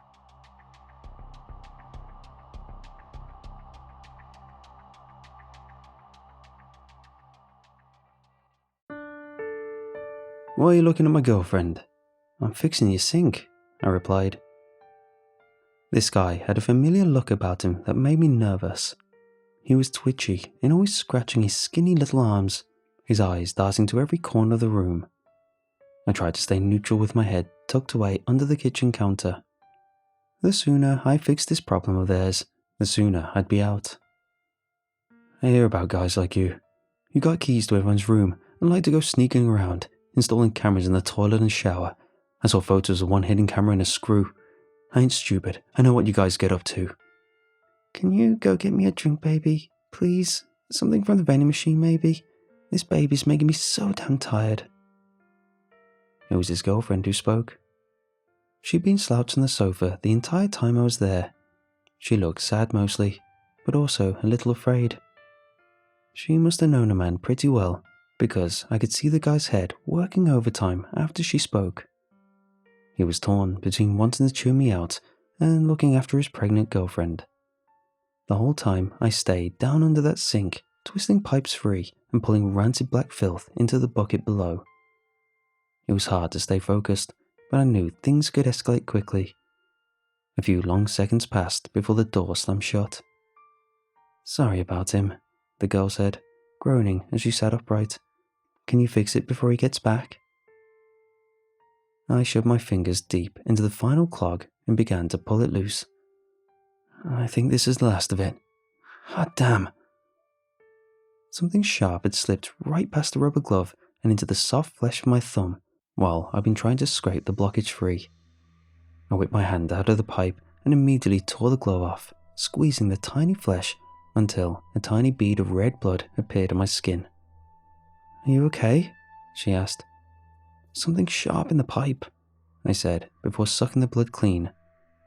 With my good hand, I grabbed a screwdriver and used it to pull the final clump of food and hair free. It plopped into the bucket with the rest of the blockage, a single silver shape glistening amidst the filth. Do you have any kids? I asked, pulling the strange objects free. It was an old paperclip, or maybe a hairpin, bent and twisted into a funny shape that was overlapping circles, almost like a broken keyring. This is our first, she said while patting her belly. I found this down there, I said while holding it up, but she only shrugged. I didn't put it down there, she replied, but if it's all fixed, I'd finish up and clear out before Jason gets back. He's not well. I nodded, slid the strange thing into my pocket, and began to collect my tools. Everyone hated the basement. Most residents didn't even use it, but it was always full of old junk. A few elderly people who'd stuck around were the main culprits. They often arrived with a horde of old possessions in tow, and only gathered more as time went on. Looking around, I saw more than a few old urns down there, and I knew from experience not all of them were empty. People held onto things, sometimes without much reason. In the back. Mrs. Harps was calling from the top of the stairs, her round little body blocking most of the light. Taking a deep breath, I clicked my torch on and began to walk deeper into the mire of mouldy boxes and crumbling furniture stacked ceiling high. I saw it, Mr. Thomas. I swear on my life, I saw it down there. I'm sure you did, Mrs. Harps, I cried back. I'm not making it up, she repeated. I saw him down there, the furry bugger, big as hell and chewing up my old clothes. Buried deep in the back, close to the old boiler, was a stack of wet cardboard boxes that had property of A. Harps scrawled across it. The very bottom box had a hole chewed right through one corner, and a dozen little raisin-side droppings were scattered near the entrance. Yep, there it is, I cried out.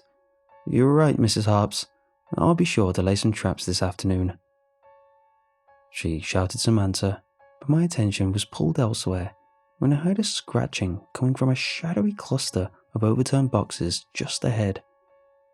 Down there, in the dark, the light of day seemed far away, and I felt the need to be anywhere else, to go clambering back up the stairs to feed Mrs. Harps some lame excuse. The basement was a warren of shadows, and I couldn't help but picture what might be hiding just out of sight. Of course, deep down I knew what was out there, persistently scratching away. What else could it be? I gripped my torch tight and walked onwards, turning the corner just in time to see a black-haired body squeeze itself through a tiny gap in the wall.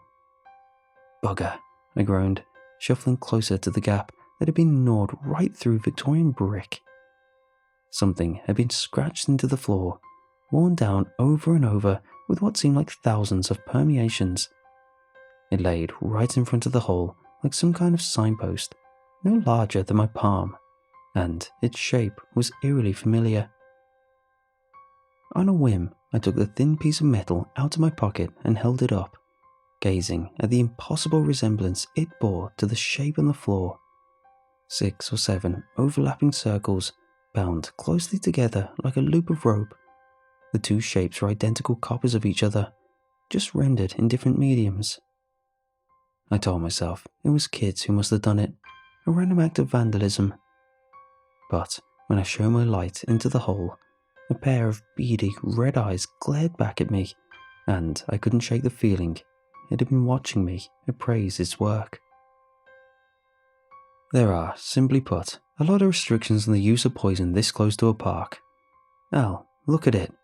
I leaned forward and pulled the child-sized bed away from the wall, revealing 1,000 little black droppings in the space behind it. Tell me this is okay.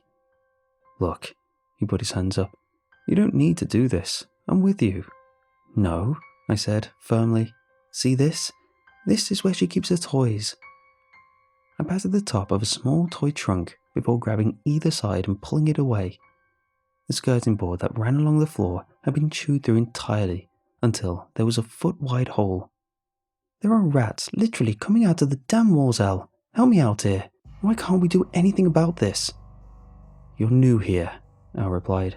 I just can't approve any of the purchase requests you've been making lately. This is government housing, for Christ's sake. What happens if one of these little brats ends up having an allergic reaction to the stuff you spray? Do you have any idea how much red tape we have to jump through to fix this? So we just let this carry on, do we? All part of a better Britain, yeah? Don't be like that, he cried. I'm not saying you're on your own, far from it. You must do some work online, right? Do you Google stuff when you got to fix something? Yeah. Well then, why should your property get worn out doing government work? Coffee machines, orthopedic chairs, laptops, tablets. Hell, one guy down in Southampton had an emotional support ferret in his cubicle. We just gotta be creative, that's all. Some purchase orders will slip right through the government machine. Poison isn't one of them. I'll see what I can do and get back to you. You just get me a list of what you need.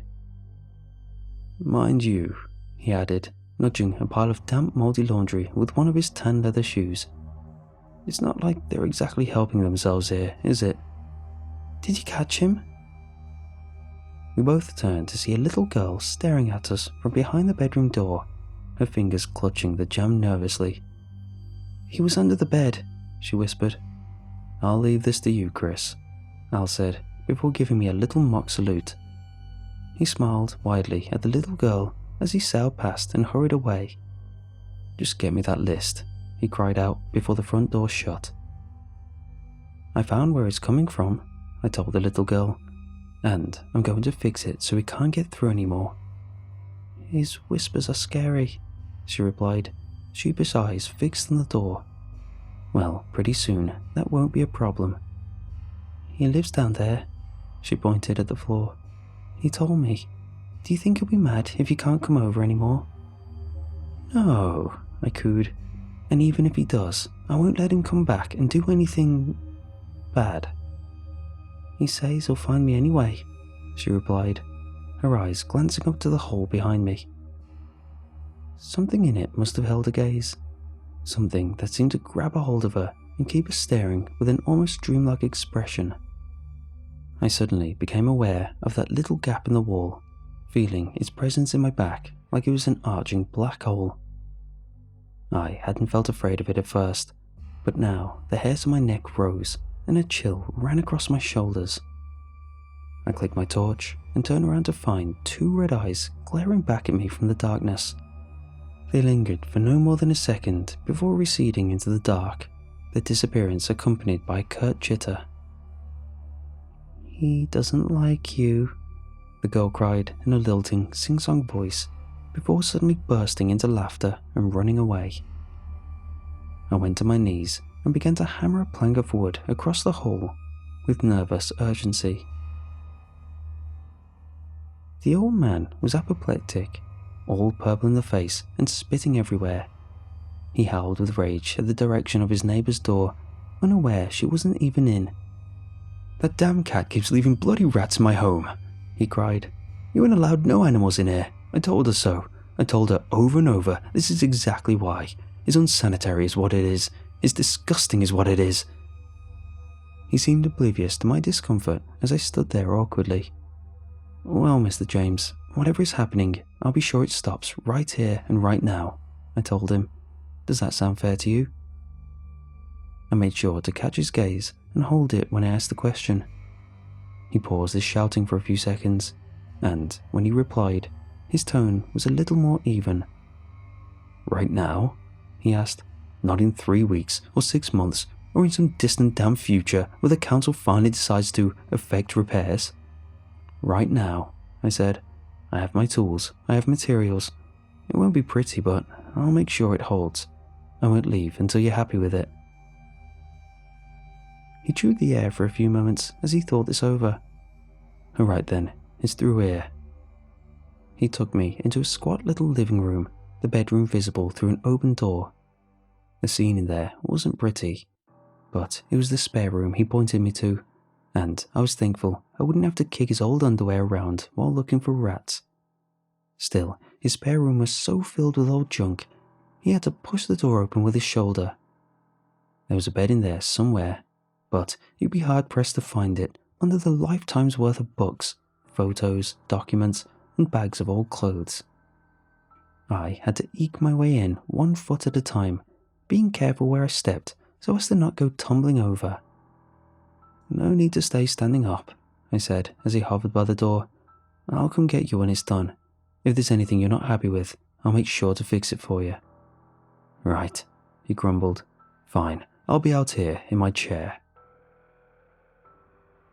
I returned to the job and began to whittle my way through the mountain of crap. I happened to know that the lady next door really did have a cat, but I couldn't bring myself to turn her in. Not when I thought the building could use another 30 cats just to keep the rat population down. "I doubt you did this anyway," I said to myself as I mused around the windowless room. No attic access, no air conditioning. How did the cat get in here, I wondered. I figured there had to be a heating vent somewhere, so I started kicking old clothes away until I found it tucked away in the back of the room. "Big enough for a rat," I muttered when I saw it. Not much else. A closer look revealed that the vent had been pushed free of its screws, God knows how, and it popped out with a gentle pull on my fingers. The stench coming from the hole was haunting, and I took a deep breath before putting my face anywhere near it. I nearly screamed when I saw something right out of a nightmare staring back at me. Wretched and animalistic, its expression was twisted into a desperate howl of anguish. "Oh no," I hissed as my eyes took in more of the scene. This thing was clearly dead. Its skull could barely fit in the hole, and all manner of bones must have been broken so that it could squeeze down there. It looked a little like a monkey, but its teeth were too sharp and its face was too pointed. Somehow, my curiosity built up just enough for me to overcome that initial pang of terror, and I gingerly reached in to pull the monster free. It came out with a sickening sound of suction, its fur matted and dripping thick blood that fell onto the floor in clumps. Free of the vent, the skeleton of the creature unfurled like a rotten flower, and its ears finally unstuck from the back of its head. It was a cat. Jesus Christ, it was the cat, the one from next door. Its paws had been bound with what looked like human hair, and its eyes ritually torn out. The broken jaw kept flapping around as I held it out at arm's reach, and something fell out from under its tongue and onto the floor. It looked almost like an earthworm, but it just stayed there, all coiled up and perfectly still. I leaned in and saw that it was a couple of rat tails, several of them, all wound together in a strange, overlapping circles and pinned tight with ribbons of muddy brown hair. The kids were to go down into the basement, or so I was told. I knew that teenagers liked to go down there and smoke, but the call I received from Mr. Anders mentioned little kids playing with toys, which just didn't seem right. Maybe it was because that place scared the hell out of me, but I couldn't quite picture little kids bundling down there like it was some secret playground. The old man hadn't said exactly where the kids were playing down there, and the basement was larger than it appeared at first sight. But I found myself straying straight towards the old hole I filled up a few days before. I'd thrown a fair amount of poison down there and filled the gap with rubber cement and insulating foam, before hammering in one hell of a piece of wood. I told myself that meant the place was free of rats, but I felt very little surprise when I found the barrier torn to shreds and the foam and cement ripped free. But that wasn't all. The scratchings had multiplied until dozens of those repeating frayed circles covered the floor and wall for over a meter in every direction. And I guess Mr. Anders had been right, because an old children's toy had been laid out and plugged into an unfurled extension cord. It was a little play mat with different words and colourful shapes arranged in a neat grid. I'd seen them before when my niece was just a toddler. Her mother had used it to teach her to read. You could press any one of the soft pads, and a pleasant voice would read the corresponding word and accompanying image. Why the hell anyone had dragged it down there, I couldn't say, but it creeped the hell out of me to see it laid out the way it was in front of that hole. I traced the extension cord to a socket on the opposite wall and went to turn it off, when a robotic female voice came from behind. Present, present, give, present. I swung around and saw an enormous rat glaring at me, its black fur glistening in my light. The damn thing was huge, easily the size of a possum, with its hindquarters hidden out of sight in the encroaching shadow. I'm not normally scared of rats, but the thought of that thing lunging at me with its scissor-sharp teeth left me feeling like I was glaring down a mountain lion. Present, give. It thwacked the pads like an impatient child, and I would have laughed if I wasn't paralyzed with fear. I could feel it rising away, this manic need to either start bawling my eyes out or cackling hysterically. Instead, I swallowed both the madness and fear and went to unplug the cord with shaking hands. Ouch, you. Ouch, ouch, you. I took the plug from the socket and looked back towards the mat. The rat was gone. Did you see this guy? The words pulled me from my thoughts of looping circles and ragged teeth. My dreams had taken a dark turn over the last few days, and not just because of the infestation. A few days before, the same little girl I'd helped with the rats in a room had gone missing and left her mother in a state of grief-stricken distress. In fact, it had left most of us who knew her a little shaken up. Sorry? Miss Ruthers mentioned a strange man in the lobby last week. I was speaking to a policewoman who wore plain clothes, and I knew from TV that meant she dealt with heavy stuff like dead people and stolen children. She looked like every teacher I'd ever had, only with not nearly as much patience. Yeah, I said. He came in screaming about his dog. Said he'd been sleeping around back in the alley when something took his dog through one of the vents that led into our building. I actually tried to help him, tried talking to him, but he was just beside himself and wouldn't listen to reason. He only left after Al, that's my boss, threatened to call the police. Can you describe this man? I did, going into great detail about his face and clothes, and I even managed to get some security footage to send over just in case. I was doing my very best to be helpful, but I think she could tell something was playing in my mind.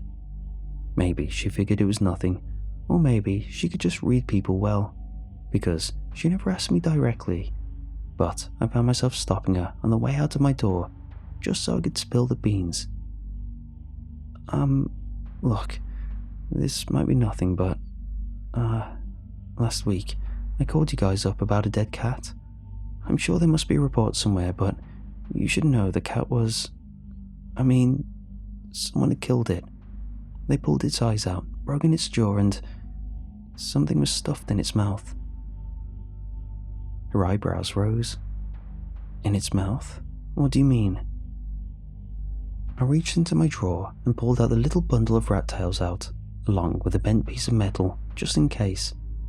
Side by side, their identical structure was even more pronounced, and it became apparent just how careful the construction must have been. I found this in a train, I said, and the same shape was made out of rat tails in the cat's mouth. And you reported this? I did, I said. It's tied with human hair, just like the cat's feet were. It's the weirdest damn thing, but it almost feels ritualistic. I don't know. I suddenly felt stupid for just saying the words out loud. I just thought that if there is some sick freak hanging around, maybe he killed this cat first or something. It's not stupid, she said. It's good you mentioned it.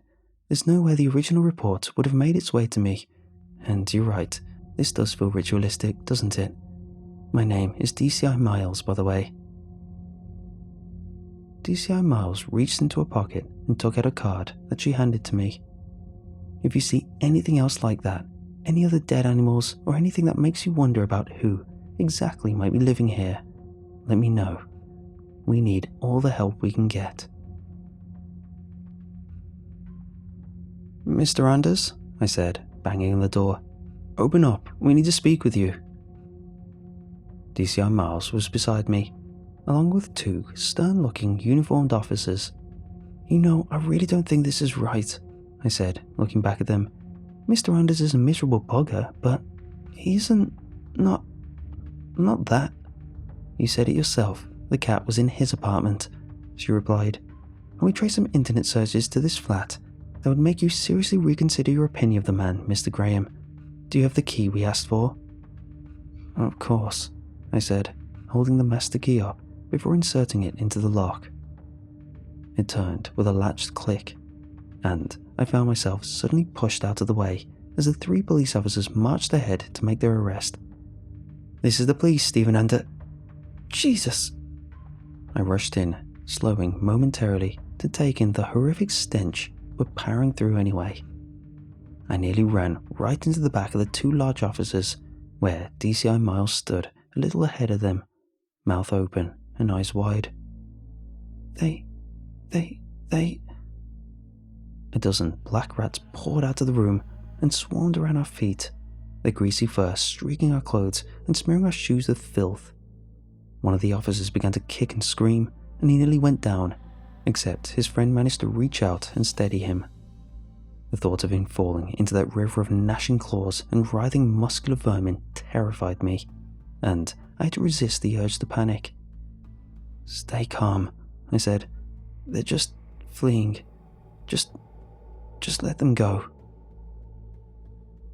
When they finally passed, I was surprised to see DCI Miles still standing in the same place, having not moved an inch, even as dozens of nasty little vermin had clambered over her ankles. They... She looked catatonic, and that alone left my stomach lurching towards my feet. She didn't seem like the sort of person who could be terrified so easily. Then again, I realized maybe it hadn't come easy at all. The room behind her was dark, the curtains pulled. I could see what was in there. While the other two officers saw to each other, I slid past and peeked inside with my torch. I didn't even know what I was looking at least not at first. The shoes on his feet let me know it was Mr. Anders lying on the floor, but the podgy old man was otherwise unrecognizable. His living room had been cleared out and his mutilated body had been laid out like some kind of display, his limbs and entrails encircling his dismembered torso in several overlapping loops, all wrapped up in thick clumps of soggy human hair. All around him were hundreds of small, scratchy circles that had been engraved in the floor with pockets of rat droppings contained in each one. Praying, DCI Miles had spoken, and I practically jumped out of my skin. They were praying, she said. Scratchy little voices all whispering. I heard them. I heard what they said. They were all laid out like a service all around him. I looked back at the scene and felt my gorge rise. Moving the torch a little further ahead, I finally found Mr. Anders' head, or at least I figured it was his, given that it had been picked clean to the bone. It was an ivory skull gleaming harshly in my light, placed at the head of the circle, although a little farther back. He's preaching. Good God, he's preaching. I can hear him. DCI Miles spoke, but I did not look back. The skull was occupied. Something stood over it, wrinkled pink paws clutching at his brow and leaning forward, like a priest giving a sermon. It must have been the same rat from the basement, for it was huge, holding the man's head between both paws like it was getting ready to pass a basketball. For a moment, it stared us both down, baring those wretched fangs in the light, each one as long as a human finger, before it chittered and fled into the darkened corners of the living room. "Oh God," Miles screamed, collapsing to the floor and seizing all of my attention. "Oh God, it nests below." I suddenly found myself feeling very afraid, and my terror grew white hot when I heard two voices cry from the hallway behind us. I'd almost forgotten about the other officers until they shouted back, but far from offer help, their robotic cries only made me feel like I was spiraling deeper into madness. "It nests below," they screamed in unison, answering the woman's call like a religious prayer. "You shouldn't be out here," I said as I turned back to face the young boy. He'd been sat out in the hallway, scrawling pictures when I first passed, and even though I had far bigger problems on my hands, I couldn't quite leave him out there. You should have a grown-up with you. It's not safe." "Mum's in the flat," he said. I knew his mother, and she wasn't going to win any Parent of the Year awards. Still, I felt like I should try anyway. "Are you sure you don't want to go back in with her?" He looked at me like I was an idiot. Is she not feeling well again, like last year?" Last time, I had to call an ambulance for her. The needles were still stuck in her arms. "You could say that," he replied, his eyes fixed on the paper laid on the floor. He was holding a black pencil in his fist like it was a dagger, dragging it across the page so hard I wondered if he might mark the floor. "Will the police come back?" he asked. "Probably," I said. "I think the detective just needs a break. They say it happens from time to time with police officers. They work so hard to keep us safe that sometimes they just need a rest. Did your mother ask you to ask?" He shrugged his little shoulders. Something compelled me to walk back the way I'd just come and sit next to him. I'm not the most paternal of people, but something about the last few days had me feeling like I should try a little harder to look after these people. "Let's get you back to your mom," I said while reaching over to put an arm over his shoulder, only to freeze part way when I saw what he'd been drawing. It was a ragged black circle repeating over and over as he scored the pencil into the page so hard it had torn parts of it away. When he spoke, it was in a whisper. "Anything can pray," he told me, smiling like it was a secret. Repeating the same few sounds over and over, we prayed before we even talked or even walked. We prayed to be safe, we prayed to be dry, we prayed to be strong. Our first prayers were to leave the trees, to escape the snakes and birds who snatched babies. We prayed over and over and over and over. When you need to pray that badly, you invent words to fill the aching needs. It doesn't matter what you do, just that you do it again and again until you make a groove in the world using your mind. His fist was still circling that page, and I felt my eyes follow the pencil, going round and round until my head grew dizzy and a whining buzz filled my ears. Something about his voice had wormed its way into my head, and I became faintly aware of a warmth trickling down my ears. "We scavenged before we hunted," he said. "Our need for safety made prayers, made worship, made songs and music and chants and words and language. And eventually, our prayers made us think. But he came first, before it all, before we were strong or smart, and we just forgot him like he never even mattered, when he was the one who made us this way. He came first," the boy added as he handed me his drawing. Something had gripped my mind so tight I couldn't even think of a reply. "He came first," he repeated the words a little more sternly, without realizing how or why it was even possible. I found myself answering them. "It nests below." The boy smiled as he ran a finger in circles on my forehead, blessing me silently. The strangest thing was, I almost felt thankful to him. "I need your help," he said. "Follow me." The rats were chasing their own tails. Dozens of them covered the floor, wearing grooves deep into the ancient khaki carpet. They all looked like they were going mad, trapped in place while going round and round and round. All except one. It stared at me from where it was perched atop the boy's mother. She had been stripped, bound, and then presumably killed. How fast it had been, or how painful, I couldn't say. By the time I saw her, the thick ropes of braided hair were the only thing stopping her limbs being scattered by the furious currents of swirling rats. And now, their leader was using her open ribcage like some kind of pulpit or stage, staring down on the masses below him. Even worse, the rats were not alone. There were children in there, down on all fours, going round and round like the vermin by their feet.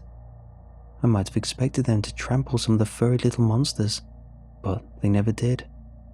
The rats always parted just in time. In fact, none of the hundreds of occupants ever bumped into each other or even came close to it. There was no order to their movements, but it wasn't quite chaos either. And if I looked at them too long, I felt the first flickers of the aura of a migraine start to fade in from the corners of my vision. The boy took my hand and led me to the dog-sized rat. "He doesn't like you," the boy said. And this time, it wasn't a threat or even a tease. He was just saying it. "You don't need heat, or comfort, or food to fill a starving belly. You want. All of you grown-ups want so much, but your bones don't ache with the need like ours do." The rat chittered, and as one, every single thing in that room looked up and answered him. The children cried, "It nests below," and the rats squeaked inanely. Just as quickly, the frantic circling resumed, and I realized with growing horror that I had answered the cry as well. "But compromising for the sake of a need is a sacred act," the boy continued, "and he is willing to give you a chance to take part in this rite." He reached out and blessed my head once more, his grubby finger tracing circles on my brow. "It nests below," I whimpered, feeling tears at the corner of my eyes at the realization that I no longer controlled my own mouth. "He does," the boy hissed, leaning forward until all I could see was the rot setting in his teeth. "But the nest is small and cold and wet. It needs so much, and just as he once answered our calls, we must now answer his." "Bloody hell, you did a good job with the rats," Al said, staring at the sack of rotten meat I just thrown into a dumpster. "How many are in that?" "Too many to count," I replied. "Well, I'm glad to see that poison I got you worked out. Must have been serious stuff. Where did you use it?" "The basement, mostly," I answered. It's all clean though, all of it. Spick and span, ready for the new residents." "I'm glad to see you've got your eye on the bigger picture," he cried. "Most people don't think like that. But yes, all ready. First one's coming in next week from what I hear." "Look, I don't want to throw a wrench in anything," I said, "but I'm pretty sure I found where the rats were coming from, and I could use some help sorting it out." "Hang on now, Chris, I'm not a bloody handyman. I'm management. I just need someone to hold the torch is all," I said. "I mean, do you really want to risk the new contracts?" I asked, leaning in and speaking quietly. "First, we had all the missing kids. Then, like a third of the residents just up and left without paying us a penny in rent. Come on, I played ball, didn't I? I dealt with the rat problem just like you asked. Help me out here. I just need a light." "All right," he grumbled, "but I better not catch anything down there." "Jesus," he hissed. "Chris, are you serious? What are you doing knocking holes in the wall like this?" "I needed to find where they were coming from," I answered. Turns out it was this old door that leads into the sewer on the other side. This thing is Victorian and it's been here a while. Bricked up, but here nonetheless. Anyway, as you can see, it's just wood, and the rats keep going through the bottom, and that's what gave them access to all the walls. Look. I pushed the door and it swung open, leading right into a dripping, wet tunnel, darker than any place I'd ever seen before. It goes right into the sewers. I just need some light on it while I break it up properly. You're thorough, I'll give you that, he said. Give me that thing. He reached out and I handed him the torch. The light fell on my back and I watched my shadow rise up ahead of me. Taking a deep breath, I steadied myself and stepped through the doorway. Already, the scratching in my ears felt deafening. I knew it was about to get a lot worse. Oh wow, I cried out, my acting less than convincing. Al, you need to see what's through it, pal. These sewers are ancient. They must go on for miles. I ain't stepping in no crap pipes, Chris. Come on, use your head here. Just do what you gotta do. Alright, I said, closing my eyes and taking another deep breath. Is that a kid? I cried out. Al, there's a kid down here. I think it's one of the ones they never found. Oh damn, he cried out. Well, go after him. Go on. The little bugger must have been hiding down here all along. I turned back and looked at him like a slack-jawed idiot. You got the light, Al? For goodness sake, he hissed, pushing past. You should have been running already. You might have even caught him. Where'd he go? That way. I pointed to the left where the tunnel branched off. Down there and to the right. Al stormed ahead and I followed. At least this rat free, he hissed. You must have really done one hell of a job laying that poison. I didn't answer, resolving only to follow in silence. Surely they could take care of it from here, I thought. Surely I don't have to see it all again. I was thinking the same thing over and over when I suddenly bumped into the back of Al. We reached the chamber far faster than I was expecting. What the hell? The torch fell upon the nest, and I could see the terror paralyzing Al. It riveted him to the spot like a bolt of lightning. It was horrific, but also beautiful. A hulking mess of rotten bodies, chewed and pulped like paper mache. The nest was part roiling wasp hive and part mass grave. Sunken faces and bleeding eyes stared back at us, mouths hanging wide open. The missing residents hadn't even been tangled together, just actually melted into each other's flesh using a process I simply couldn't bear to think of. Standing in front of the nest was the rat. It had grown, yet again, even larger, looking like some misshapen Alsatian. What the hell is that thing? Al hissed. Chris, where am I? What's going on? He was white as a sheet, and I couldn't blame him. Does that thing live down here? Is that its nest? No, I replied. The rat chittered, and I cried out. It nests below. Al looked more than confused. He looked like the world had lost all order, all sense, and who could blame him? It wasn't so much the chorus of chitters that echoed from the darkness. It probably hadn't been my own voice speaking from behind. No. It was the voices of the people in the nest. The ones with missing eyes and pulled teeth and broken bones and exposed muscle. Their limbs intersecting with each other's torsos like some impossible puzzle, like they'd been broken down and poured into some god-awful mold. They had answered too. He is just their priest, I said, pointing towards the enormous rat. What he worships lives down here. What have you brought into this place? Al gasped. What the hell have you brought into my building? It was always here, I replied. The god reached out from within its nest, and Al was dragged screaming into the darkness, dropping the torch as he begged hysterically for me, for anyone to help. When it was finally over, I reached down and took the torch. It caught the rat's eyes, and they shone back at me like two burning coals. For a moment, I thought it might attack, but it only dipped its head in a rare acknowledgement. It chittered something in its newborn language. "It nests below," I replied, before turning to leave.